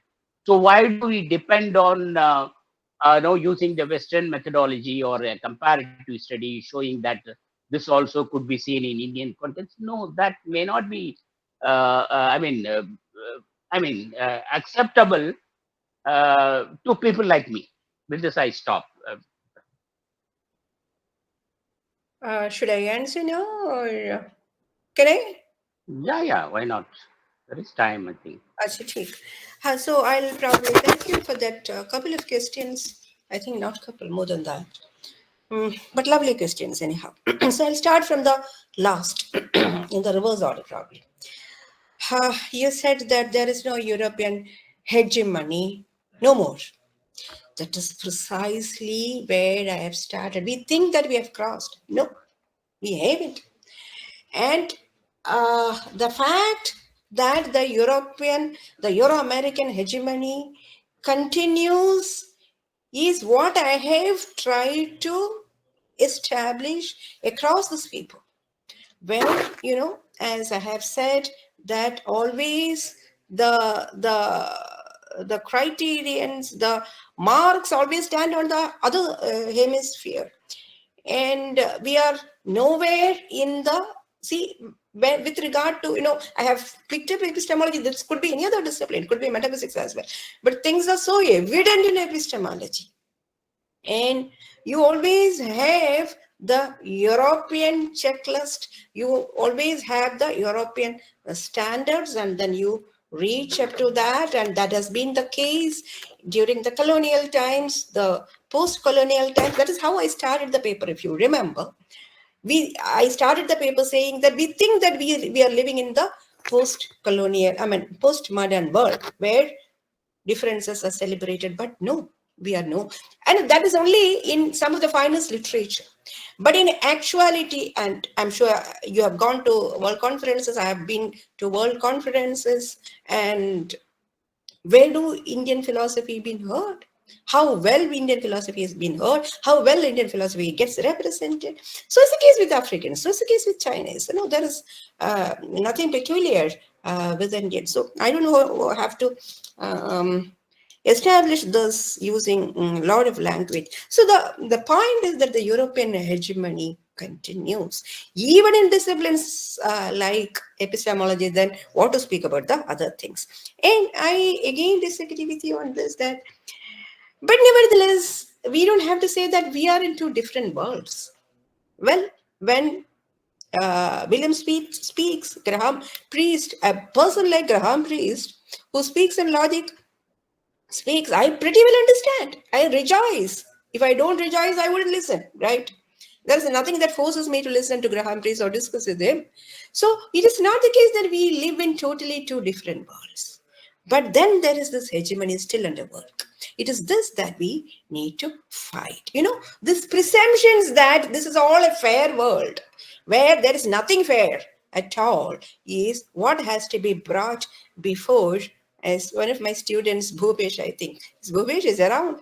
So he has written a beautiful comment there. where he said, yes, this has to be brought in this has to be, as the little girl who of 13 years spoke in United Nations on the environment crisis. So let this face mask be dropped, and let there not be this freedom of speech and equality being spoken only from the pedestals. Let this mask be dropped, and then let things be brought in the daylight. This is my demand. And now let me start from the start. Ontology, the ontological presuppositions, the old issue. But I have one other position. I don't know how you like it. Well, I heard you in several platforms charging Indian philosophy. I mean, you said that you are not charging it because you don't find it a bad attempt, because you also said that ontological presuppositions are good. Okay, whether it is good or bad, let's not evaluate. Now, the point is that it's not that we have ontological presuppositions and epistemology is tailored to suit the ontological person. There is disagreements. At least I would say that they don't see the two disciplines separate. Now, this is it. So there is a coherent doxa. Now, you ask me a question on current politics, and you also ask me a question on epistemology. Now, when I answer to these two questions, though they belong to two different realms, there will be some kind of coherence, because that is how the human brain thinks. So there is this doxastic coherence. So it is this doxastic coherence that which we presume to be the presuppositions of ontology. So when you say that the absolute, for instance, let me take Advaita, for instance, or Mimamsa for that matter, where they speak about the Pramanya as Swataha. So why is it that Swataha you think that Swata Pramanya is being adopted optionally by the Mimamsakas or the Vedantins? Now, that is not the case. The case is that they can only subscribe to Swata. That is what is coherent with their conception of reality. So when you think coherently about the ontology and the epistemology, again, what has to be underlined is that we all have been trained in the Western mode, where we have learned to divide the disciplines. Ontology separate, epistemology is another, and there are two parallel streams. No, that is not the way in India. There is no division at all. Ontology is epistemology and epistemology is ontology. And there is nothing called ethics other than metaphysics. Now, this is also aesthetics. So, aesthetics and ethics is part of metaphysics. And epistemology is also part of metaphysics. So, there is only one exercise called darshana, and the rest is all part of it. So, this is what I present before you, or appeal before you. I do not know whether it tastes good for you. And second to that, you have also said that why this cross-cultural studies? Because we are on different routes. I again don't subscribe to this. Now, it is not that we are on different routes and there is nothing common between them. As I repeat, that we do rejoice. That is why we have our Western friends, and Westerners are also equally interested in listening to you. But then, we live in a world where, racial discrimination, I'm sorry to say this, racial discrimination and other kinds of discrimination still prevail. And why are you saying that we have transcended that world? I don't think so. At least in my experience, that is not the case. I can instantiate, I'm sure most of you're also aware of. So, by convincing ourselves that we are living in a postmodern world, we don't have that experience. It has to be experiential. And I'm one yet to have that experience at least. So there is at least one philosopher who hasn't experienced this postmodern life situations. Now you say that there is no equivalent terms for many of the technical philosophical terms, and you quote Dayaji's exercise. Yeah, preposition, for instance.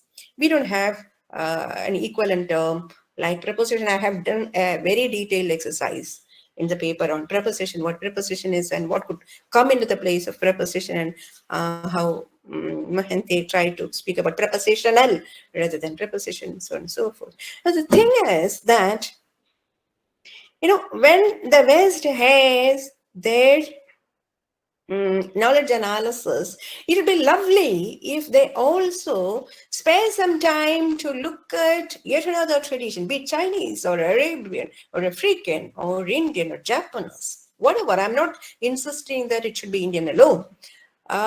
So it will be lovely. Only then you feel that you are living in a pluralistic world. I don't think that anyway we think different, the traditions are different, and therefore let's not have this cross-cultural studies. No, on the other hand, we will have to remember two golden rules. First, that the non-Western community is not going to go overboard presuming that logic and epistemology are all men's territory. No, we have our cultural leanings. Let us remember that. Let's not sacrifice our cultural leanings for any common space. And second is that the West should realize that as I think it was Putnam, I don't know, probably you might remember better. Putnam, I think, was the one who said that let the West stop speaking for a while so that we can hear wisdom, the non-Western wisdom insights. So that is precisely what it is. Let them stop speaking for a while so that the wiser words can be heard globe over. Let Gandhi be heard and Gandhian solutions for development be heard. These are, and you also spoke about Gettier problem and the solutions. See, whatever solutions that are raised from the Indian, they are at par with the other solutions. It is not Gettier. It is not like Gettier counter examples. Everything is Gettier. See what Keith Lahar has proposed, what Goldman has proposed, and all. Gettier has given a structure, a 4-point landmarks, and if you have all those, then you have a Gettier type counterexample. I very often ask my students to create Gettier type counterexamples.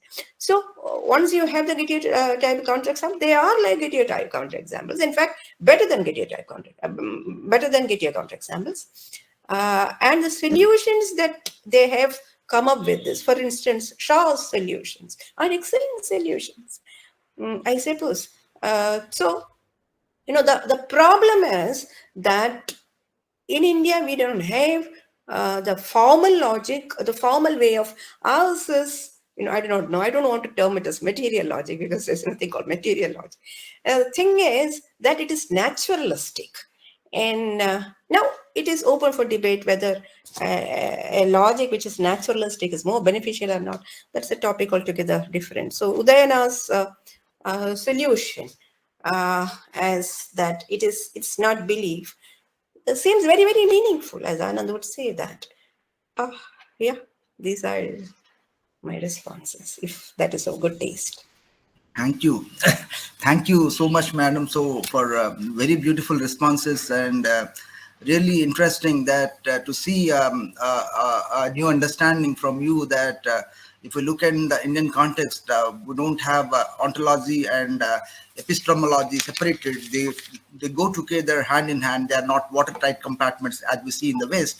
So very beautifully said, madam. And well, in the Indian context, as you see, by making a reference to J.N. Mahanti, sir, you say logic is natural, and you say it's not, logic is not something that is divorced from experience. That we see in Nyaya philosophy, when we see the Panchavyavi Nyaya, we see it is both formal as well as material, we do say, but when we talk of Western logic, it is purely formal. It has nothing to do with the content. But in Indian logic, we take the content into account, because because we are concerned with the reality. So that is so important in Indian logic, and that we should highlight on. But if you take a Western logic, it is purely formal, and the Gettius problem, if we look it into, I'm not so much clear, but one thing that comes to mind, you see, there is a possibility, if you go with the Western logic, there is a possibility of inferring a true belief from a false sort of something, a true belief sort of thing from a false belief. Okay, that's the issue that we find in Western logic. That's possible, but that sort of inference, that sort of thing, we cannot have in Indian logic, because it is something natural. It is something that is connected with experience. So this is the greatest thing that you have said, and it's very nicely said, madam, and it's a great contribution, I say, original contribution to the Indian philosophy and the analysis of Indian culture, and say the comparison with the Western tradition and how enriched we are in comparison to the West. So thank you, thanks a lot. Well, Professor Das wants to say something. Yes.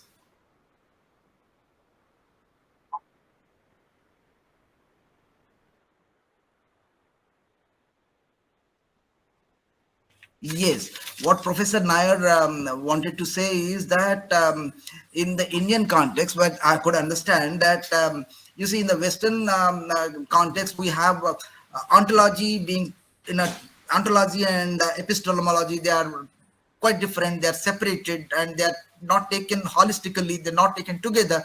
But in the Indian context, they are taken not as watertight compartments. They go hand in hand. They are together. They cannot be divorced. They cannot be separated. So also in Indian logic, when he spoke, taking a reference to J.N. Mohanty sir, he says the Indian logic is quite natural. It cannot be divorced from experience. So that speaks of the Nyaya logic, where we see that Nyaya logic is not just formal, it is also material. It has a reference to the reality. So, but that sort of things is missing in the Western culture, in the Western logic, which is purely formal. Okay, the form is all right, they're quite missing, the content is missing, whatever made the content, whatever you insert, it becomes a valid argument. But that's not the case in Indian logic, in the Indian context. It has to be a reflection of reality. So that's a greater contribution I see. That's the idea, I think, that Professor Nair wants to put forth before us. I may be wrong, but this is the understanding that I carry from her. And making a reference to the Gettius problem, well, I'm not sure. In the Western context, there is a case where we can infer something of sort of a knowledge sort of thing from a sort of false belief. That is possible, but that sort of inference of false knowledge, say a knowledge sort of thing from a false belief, that cannot. We in the Indian context, that is not possible. That is possible in the Western context. So that's the thing. That is the advantage that we have in the Indian context. That I feel.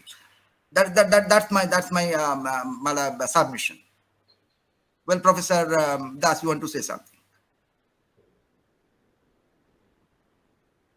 Yes, thank you.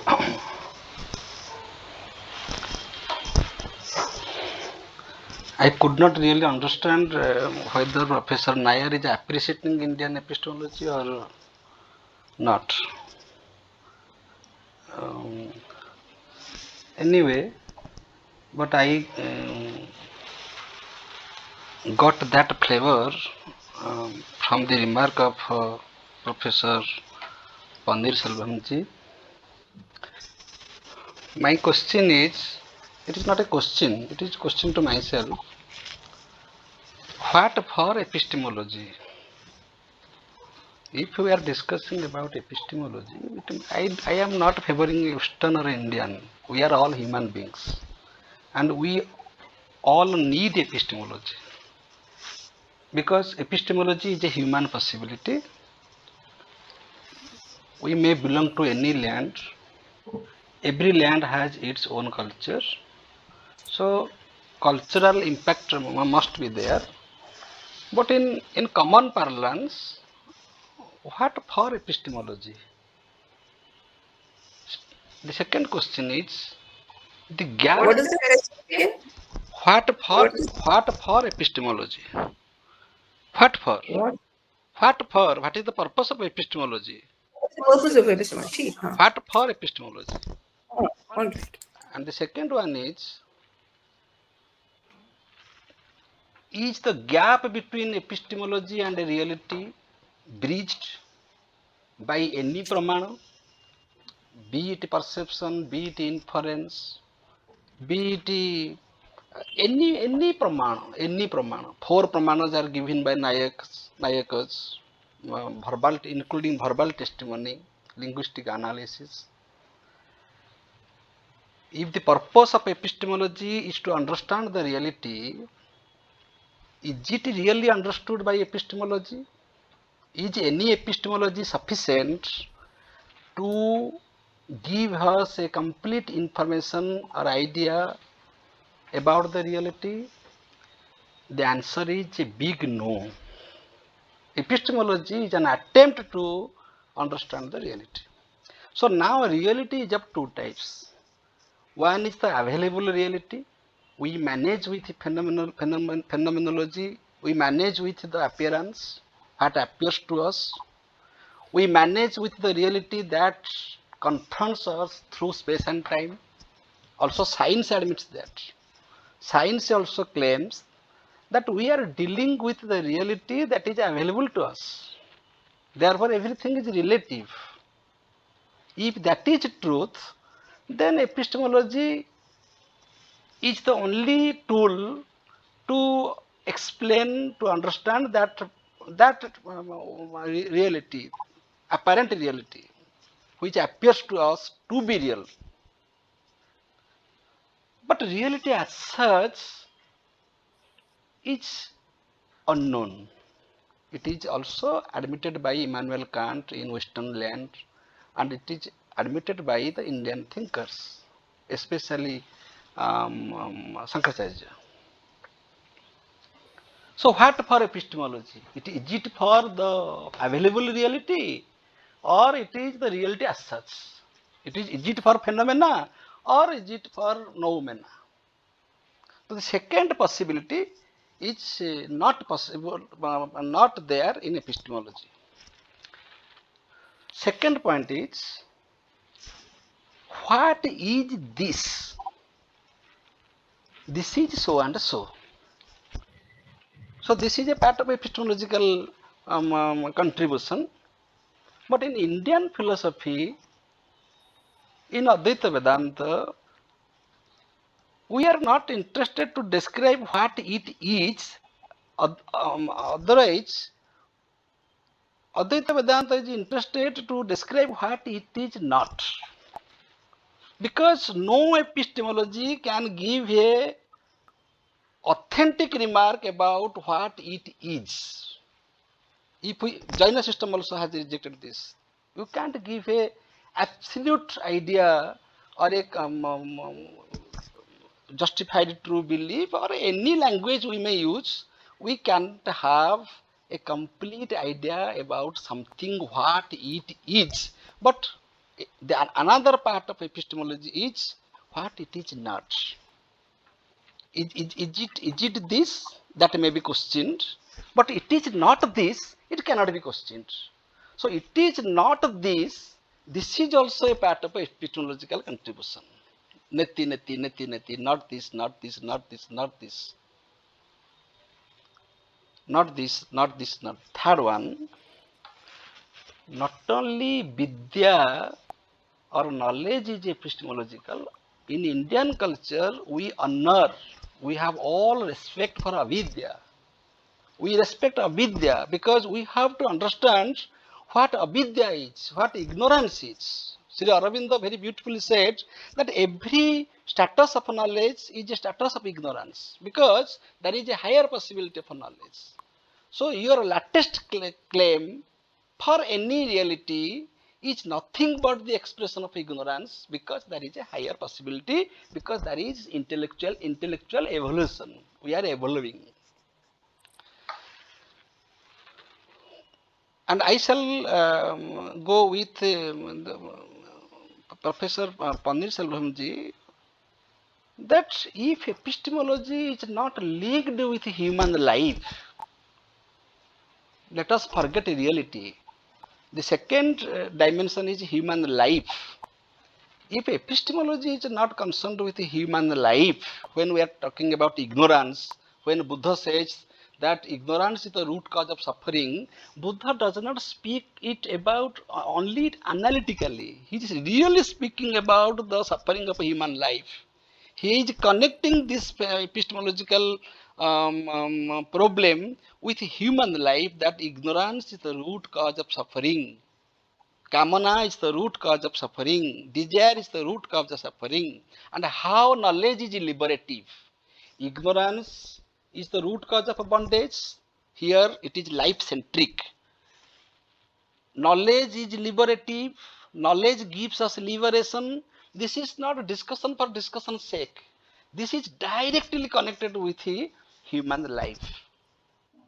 But in Western, I shall not say Western, rather I shall say in formal way of understanding of epistemology, wherever it is available, even if it is available in India, I shall condemn it. The formal way of understanding of epistemology, it has beauty only in logical exercise. Perception. Your perception may vary from my perception. Inference. If you strictly speak about deductive inference, it is good for nothing, because nothing new is said in the conclusion. It is only a formal deduction. It does not speak about anything reality. And if you speak about inductive inference, then the conclusion is probable. You can't have any guarantee of the conclusion. Naya system, in Naya system, we know that as Westerners think that perception is possible only by the contact between sense organ and object. If my sense organ gets connected with an object, perception is possible. But in Indian philosophy, in Naya system, it is said there are four types of connection.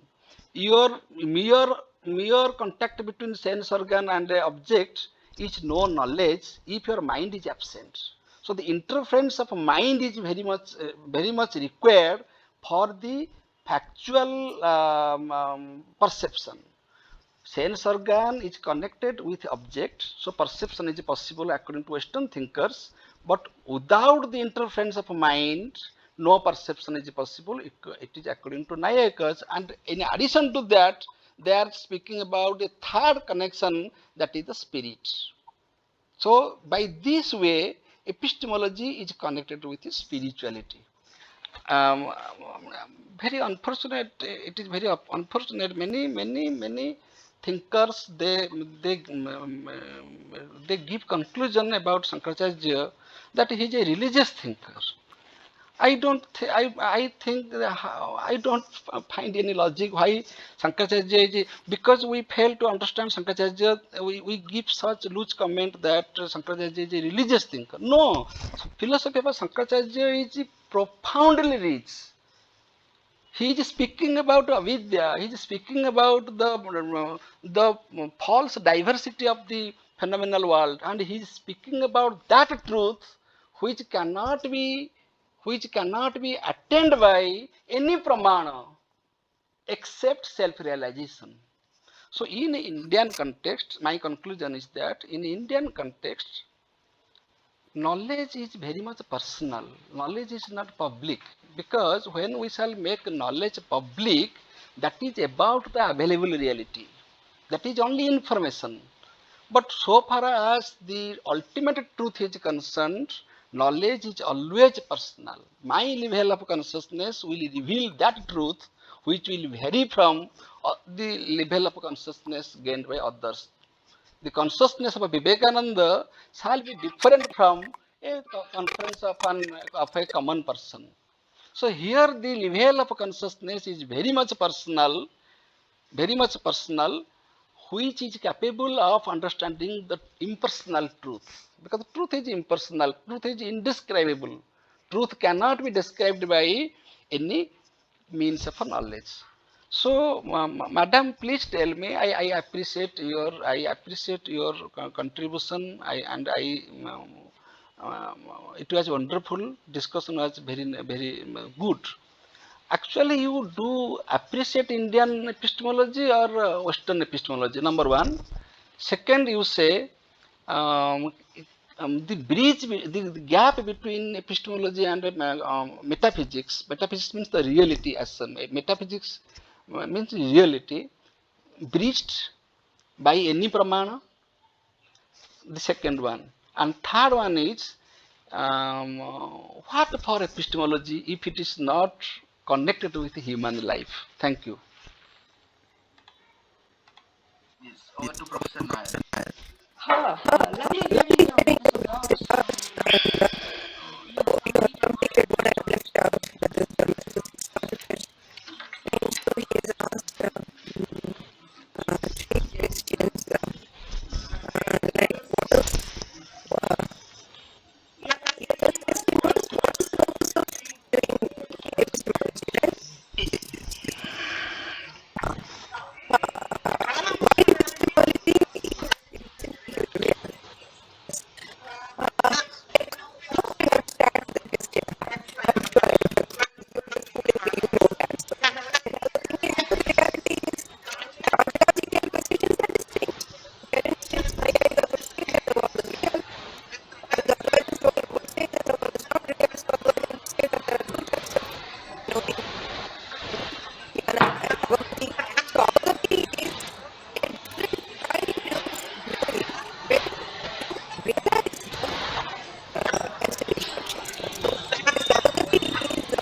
Yes, madam, madam, um, I may give a conclusion, and it is a suggestive conclusion.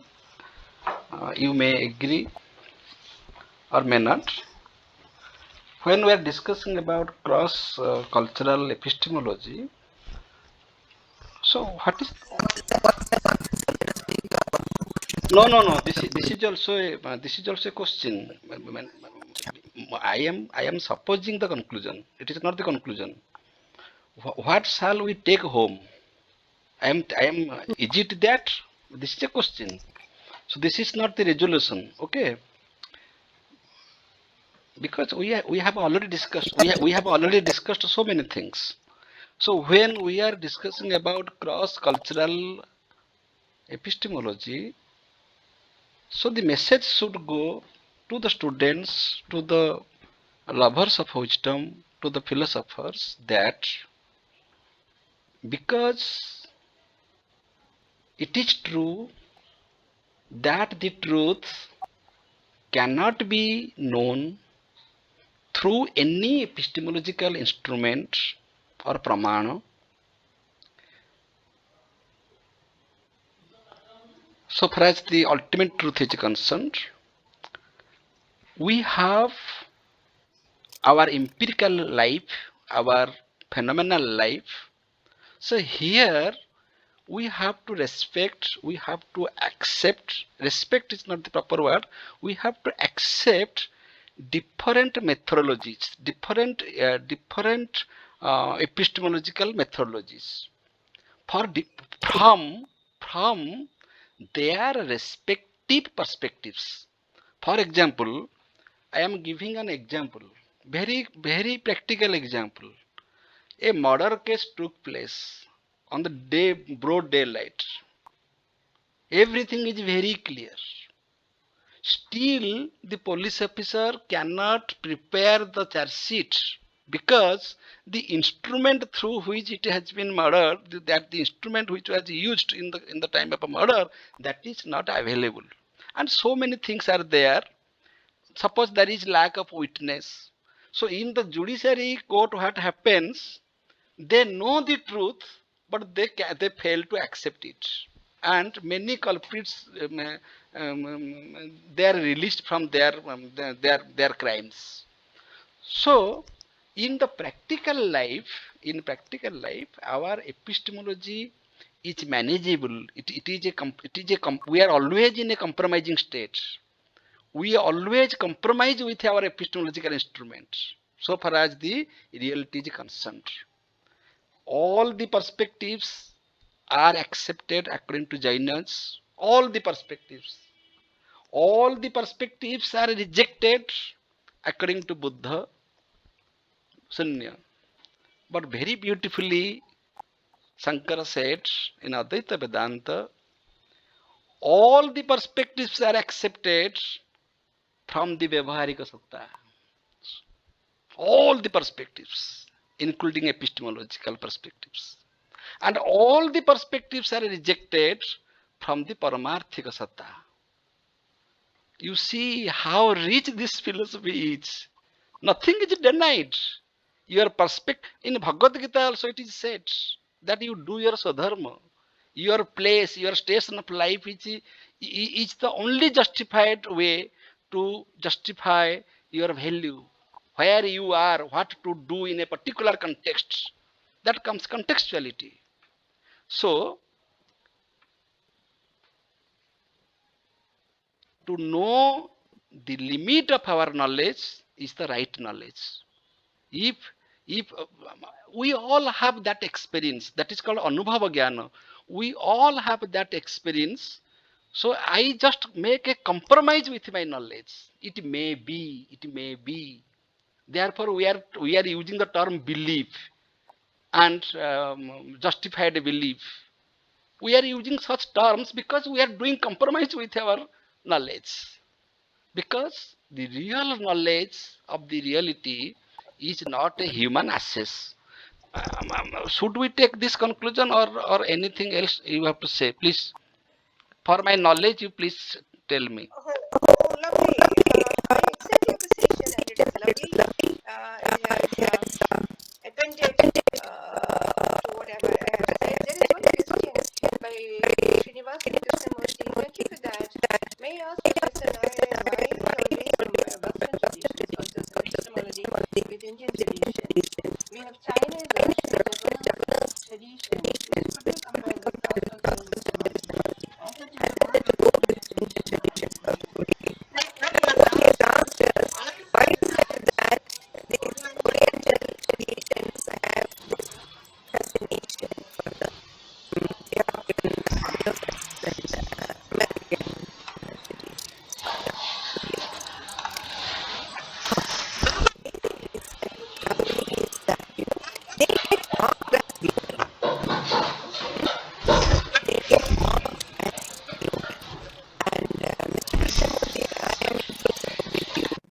that in cross-cultural epistemological exercises, we should also be doing comparative studies. Somewhere I wrote, I don't know whether it was in Malayalam, I wrote that, yeah, it was in a Malayalam article. I wrote that let our universities be marketplaces where we sell all varieties of philosophy. Chinese philosophy, European philosophy. Let it not be the European hegemony, which it still has in Indian universities. So let us sell all goods in philosophy. That is China's, Arabian, Japanese, European, American, Latin American. All these varieties can be sold and let the children study. So let us celebrate the postmodern situation. So that is only where, Professor Paneerselvam, we will have the postmodern situation or life situation be brought in reality. So I'm in complete agreement with you, but that can be taken only as a second step. The first step is what I have discussed in my paper. Well, the West should stop claiming that epistemology is, an all man's territory. So whatever that is emanated from the European culture has a global appeal, or rather, post-enlightenment era, they have told us that they have enlightened the whole globe with the torch of reason, as we all know. So they thought that was the white man's burden. So with this, they will have to stop this burden. They will have to unload this burden. Please unload this burden from your shoulders. We are no more, we need not be enlightened by the light of reason. We are happy as we are. Aborigines are happy as they are. So this kind of enlightenment has to be brought across the globe. That's the first task. And on the second level, Mr. Krishnamurti, are you here? If you could come over to the, I don't know whether he has left. If at the second stage, probably we can take up cross-cultural studies across the Oriental traditions as well. Yes. Yes, Yes, I understand about your confession about this cross-cultural epistemology is something really great. But it is my innate opinion, innate desire to have it compared with the other Asian. That's how I answered you. I hope you heard my answer. Yes, I heard so. Thank you very much. Thank you, sir. Professor. I suppose we are through. Thank you, Professor Nair, for your responses. Well, listening to Professor Das and Professor Paneerselvam and your lecture, well, as you see that, one thing that comes to my mind, well, if we take the Advaitic tradition and if we look into the epistemological tools in the form of pramanas that are available, and we see the limitations. Okay, but if we go with the Advaitic way of understanding things, and your belief that in Indian system, ontology and epistemology are one. So can't we get with the Advaitic tradition of having that knowing is becoming? So how do you respond to this, madam? Because that is available in our culture, in our tradition, especially making a reference to the Advaitic tradition. Knowing is becoming. Well, the tools. Okay, how do you see this, madam? Oh, the discussion hasn't ended. Yeah, I have one more question. Beautiful. I don't know whether you have read Bina Gupta.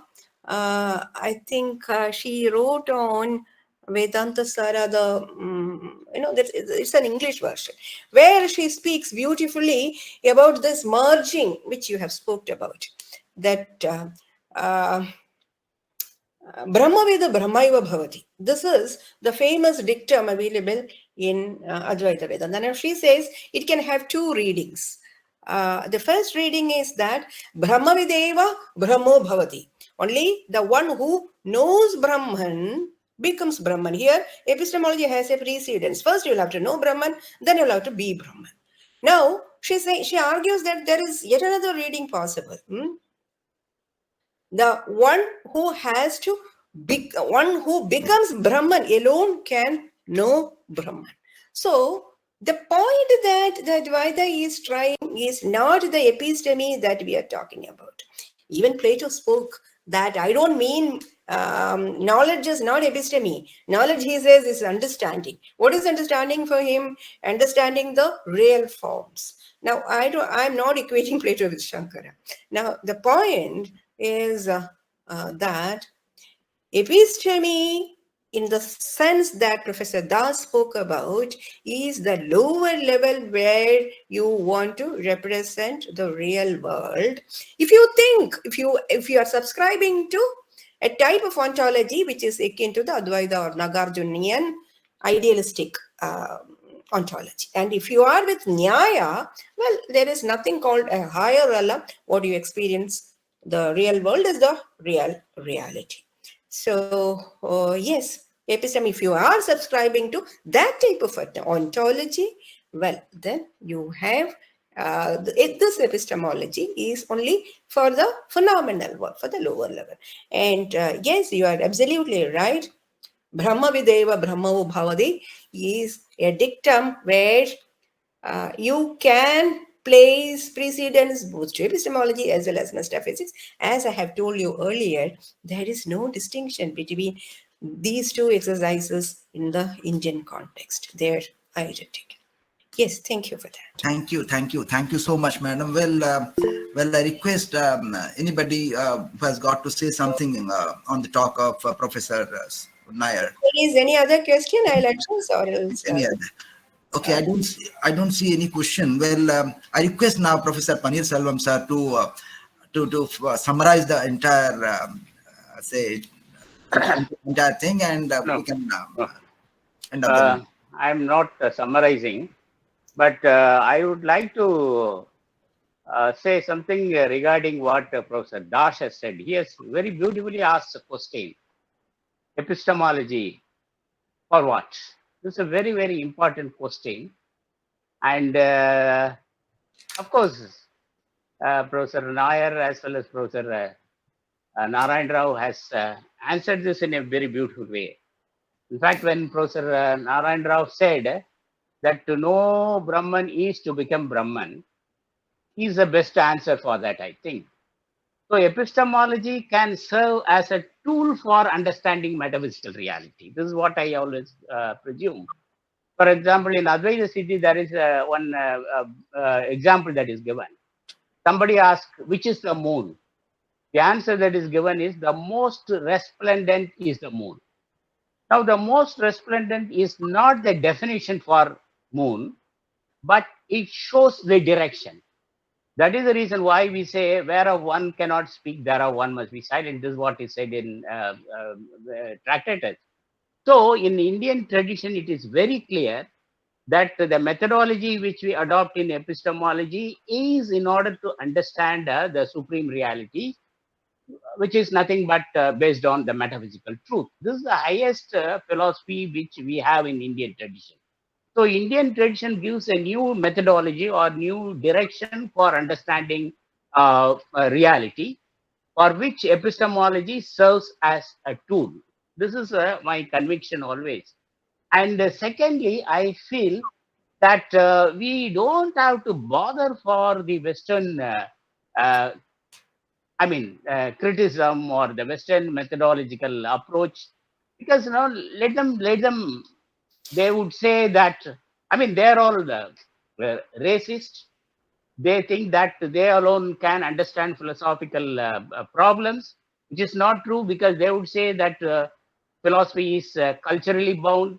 In fact, in one seminar, one German philosopher asked me, "Do you know German language?" I said no. Then he said, "You cannot understand Wittgenstein." So there is always racism or the Western dogma which is predominating in them. So that we don't have to bother, and there is no need for us to satisfy the Western audience by taking some concept from them and try to argue that we too have such problem. We are having a better solution to the problem. No, and in fact, here with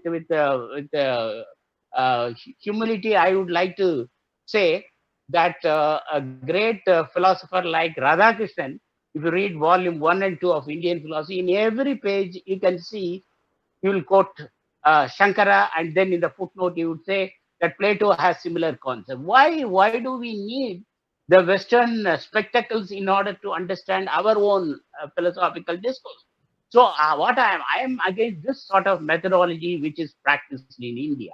We have our own methodology. We have been doing in philosophy in a better way than the West.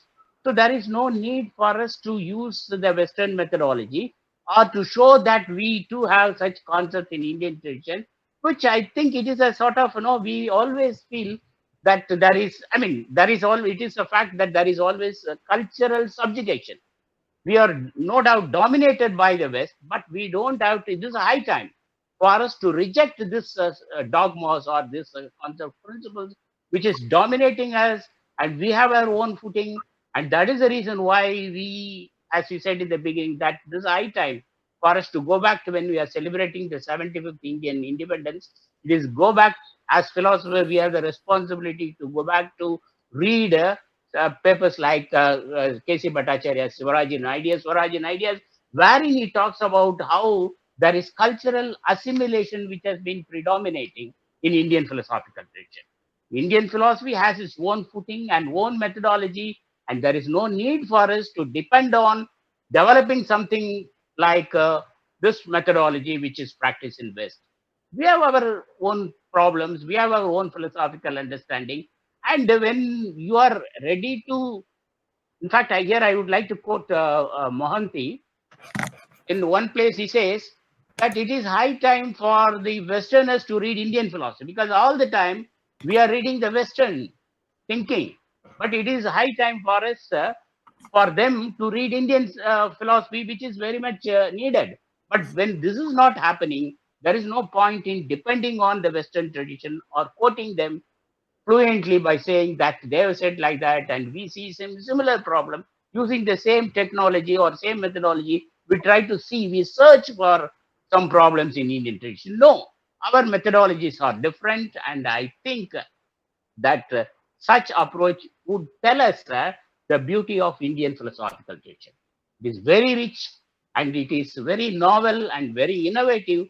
That has to be celebrated, provided we have understood the significance of our own tradition by transcending. I'm not saying neglecting. We have to transcend the Western tradition. We don't have to answer the Westerners by saying that, we too have philosophy, we too have epistemology, metaphysics. Why do we bother for the West? And I feel that should be the best way of solving many of the problems, because there are many unexplored areas which are very much in Indian philosophical tradition. And this is a high time for us to go back to our own tradition and see how our Indian philosophers have attempted to solve many of the problems in this.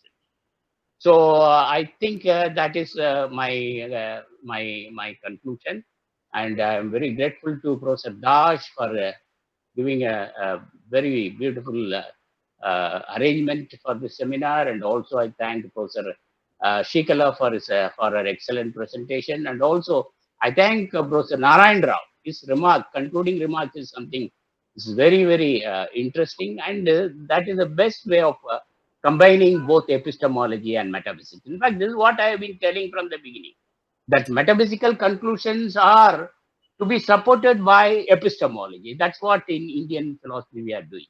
So with this, I thank the organizers, and we thank the philosophy family for this wonderful lecture of listening to Professor SREEKALA Nair. Thank you. Thank you so much, sir. Exactly what you said, that Indian tradition has a special status, special identity, and a special methodology. There is no need to show that our tradition it has the Western tools quite implicit in it. There is no need to show to the West. As you said, Radhakrishnan, whenever he quotes Sankara, he points out that there is a Western parallel to it. There is no need to show to the West. It is quite there. Rather, it is quite... Can I intervene for a minute? Yes, ma'am. Yes. See, Professor Paneerselvam, I wasn't trying to juxtapose the two traditions. That was not at all the exercise here. All that I have done is try to place the cultural strings. That is all that I was interested in, to show how the cultural strings are significant here. So I have shown the Western cultural string, and I also have shown the Indian cultural string. I hope if I failed in my attempt, then well, it's you are making a wrong reading of my paper. No, I am not reading. I am not saying anything against your this thing. I am saying this is my methodology of understanding epistemology. No, And I wasn't doing a comparative study. No. I am not saying that you are making a comparative study. Okay. What I am trying to say is that we have our own way of doing philosophy, and some methodologies maybe which they give are useful. That's all. But we have our own approach to philosophical problems. Oh, wonderful. Like if we could do in our own way, which has stopped some some few years before, because none of us read Sanskrit, none of us read the original text. Probably Anandakrishna Shastrigal was the last original philosopher in the Advaita stream who has creatively did Indian philosophy. If we could revive that, that would be wonderful.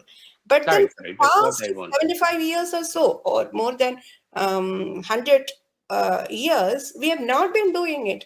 I'm also in favor of that. But then that is a part that is not part of the discussion here.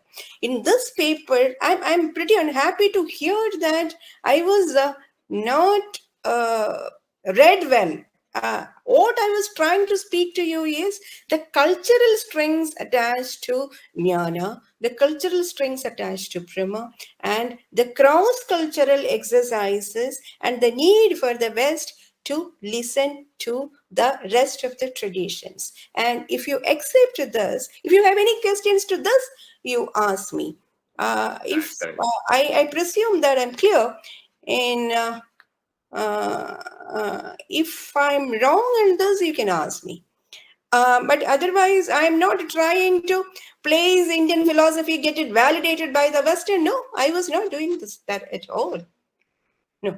Yes, that is. No, I don't think, madam. Thank you, madam. I don't think Professor Paneerselvam is anyway going against. Rather, he's supporting. Rather, he's on your side, and he's. No, it is not saying either side. No, I was just listening to all of you. I was wondering whether I did communicate at all. No, exactly. No, exactly. No. I was just wondering that. Whether I have made a failure attempt. No.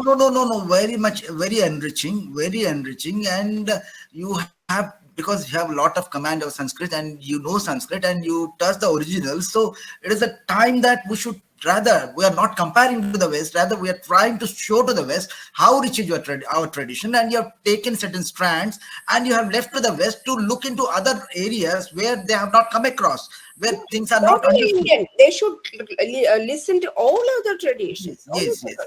Yes, exactly. No, that attempt is so, yes, Professor. Sir.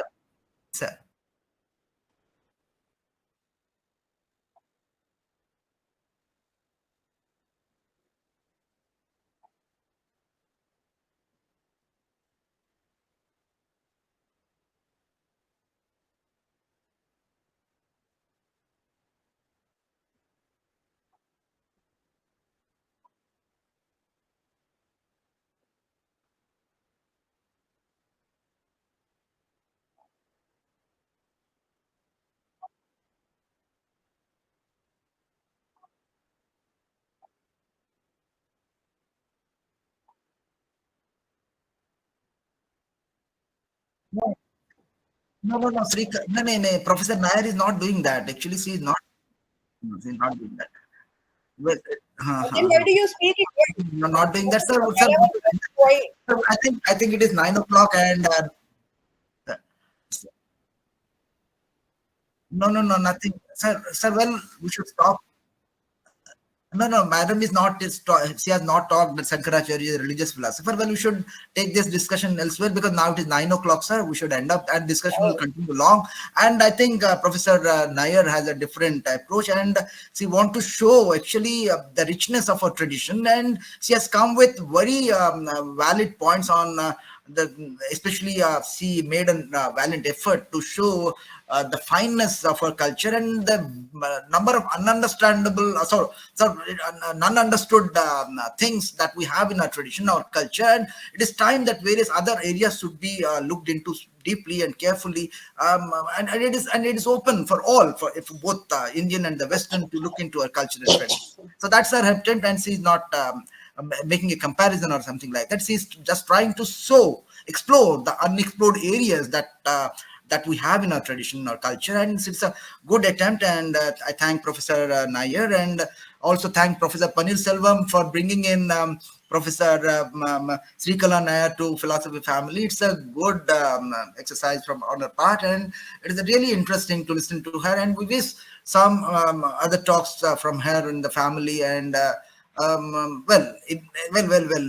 one thing I say, if there is a debate, and that's always enriching, and okay, it's always enriching, and we learn a lot from that. And Professor Nair very positively, she responded to the various issues, and I think this evening is really a successful evening for all of us, and very interesting. And this webinar is not ending up, because this will be uploaded in the YouTube, and it will be viewed by a number of say scholars all around. And so this way, I think I should thank SREEKALA Nair for accepting our invitation and presenting herself in Philosophy Family. I thank I thank her. I thank her, and I also welcome her to prepare for other lectures. So because she's trying to bring in new things before all of us. And as Professor Panir Selvam said in the beginning, that she has got something new, a very beautiful lecture, the best one indeed in the Philosophy Family. So that's how I could see that. That's how I could see Professor Nair, and I request her to prepare one more lecture to bring in some new things to be discussed in Philosophy Family. Thank you so much, madam, for accepting our invitation and being here in Philosophy Family. I also thank Professor Panir Selvam sir for introducing Professor Nair and making us listen to her. Well, some of the unknown things have been discussed, and that's how the talk is enriching, and we could know Professor Nair, and we can now say our phone calls, we can go to her, talk to her, and discuss. We can have further discussions. Okay, so it is all about learning. We are nothing to impose on. It's all about learning. We're trying to learn. So this learning exercise should go on. I should thank Professor Professor Panir Selvam, the great guru. It's a guru of gurus, and I should a lot of respect for him for his knowledge, for his humble nature, for his approach, for his entire personality. I thank him for being here, for motivating us to do better. I also thank our admin, Professor Pramod Kumar Das, for making all the arrangements possible, and for his own observations on the talk of Professor Nair. And also thanks Srinivasan Krishnamurthy sir and Shravani Mishra and all of this. Even Bhupesh, the student of Professor Nair, for attending. I wish to listen to Bhupesh, but actually he had some work and he left. I was just thinking of asking him to say something on the talk, because he was because he's working with Professor Nair. He would have understood much better than what we understood her in 1 hour's talk. I really wanted him to talk, but he had other engagements. That's why he left. Anyway, I thank everybody. We're thanking everybody. Well, with a request to Professor Nair that she be prepared for another lecture in the family. So thank you, everybody. Thanks, everyone. Namaskar. I also thank even Kailash Maharana sir for introducing the speaker, and Professor Pramod Das for making these arrangements, and everybody connected with Philosophy Family and making this webinar so successful. Thanks, everybody. Now let us move to Professor Pramod Das for declaring the meeting. Thank you so much, Professor. Thank you, Professor madam. Nair and Professor Thank you. Adil Selvam and Thank you, everybody. madam. We are really grateful to you. Your personality is very, very good personality. And in Indian tradition, we all know that when we are participating in debate, that is a role we have to play. But when the discussion is over, then that play is over. We are just playing the different roles with different dialogues, and that part is over. So the game is over. So this is the beauty of epistemology in Indian culture. Anyway, madam, please contribute your paper for publication for our third edited book, and you select your next topic. We really love your spirit of speaking. But I was wondering whether I was understood at all, because You are very much I was listening madam, usually. you are very well understood, and you are understood by those people who have some interest in philosophy and who love philosophy. Okay, But so anyway, yeah. you are understood by Panir Selvanji, you are understood by Dr. Rao, you are understood by many great talents in philosophy fraternity. So when something is understood, questions are invited. If you are not understood, nobody will ask you question. Only simply formally appreciate you. Oh, madam has very good and excellent talk. Questions around is Then meeting welcome. is over. Okay. Interesting. So Yeah. criticism is I the love criticisms. natural consequence of Criticisms, don't natural worry. consequence of epistemology. Thank you, madam. Good night. This is a very beautiful session, and you see the spirit of Professor Pandir Selvam-ji. He has invited you to this forum, and he never joins in any meeting because you are speaking. He has joined in this meeting, and he's with us till the end of the meeting. But that does not matter. He will lose his freedom to give his own observation. That is the beauty of Indian epistemology. Because I have invited him or her, I shall accept whatever he or she speaks. No, that is the beauty of Indian epistemology. Here there is no contest, no competition. Here we want to become something. We want to learn something. So this is a platform of mutual learning. We learn from each other. Many things I have learned from you, how positively one can respond. Thank you. With this meeting is declared closed. Thank you. We are grateful to all of you. Thank you, sir. Thank you. Namaste, sir.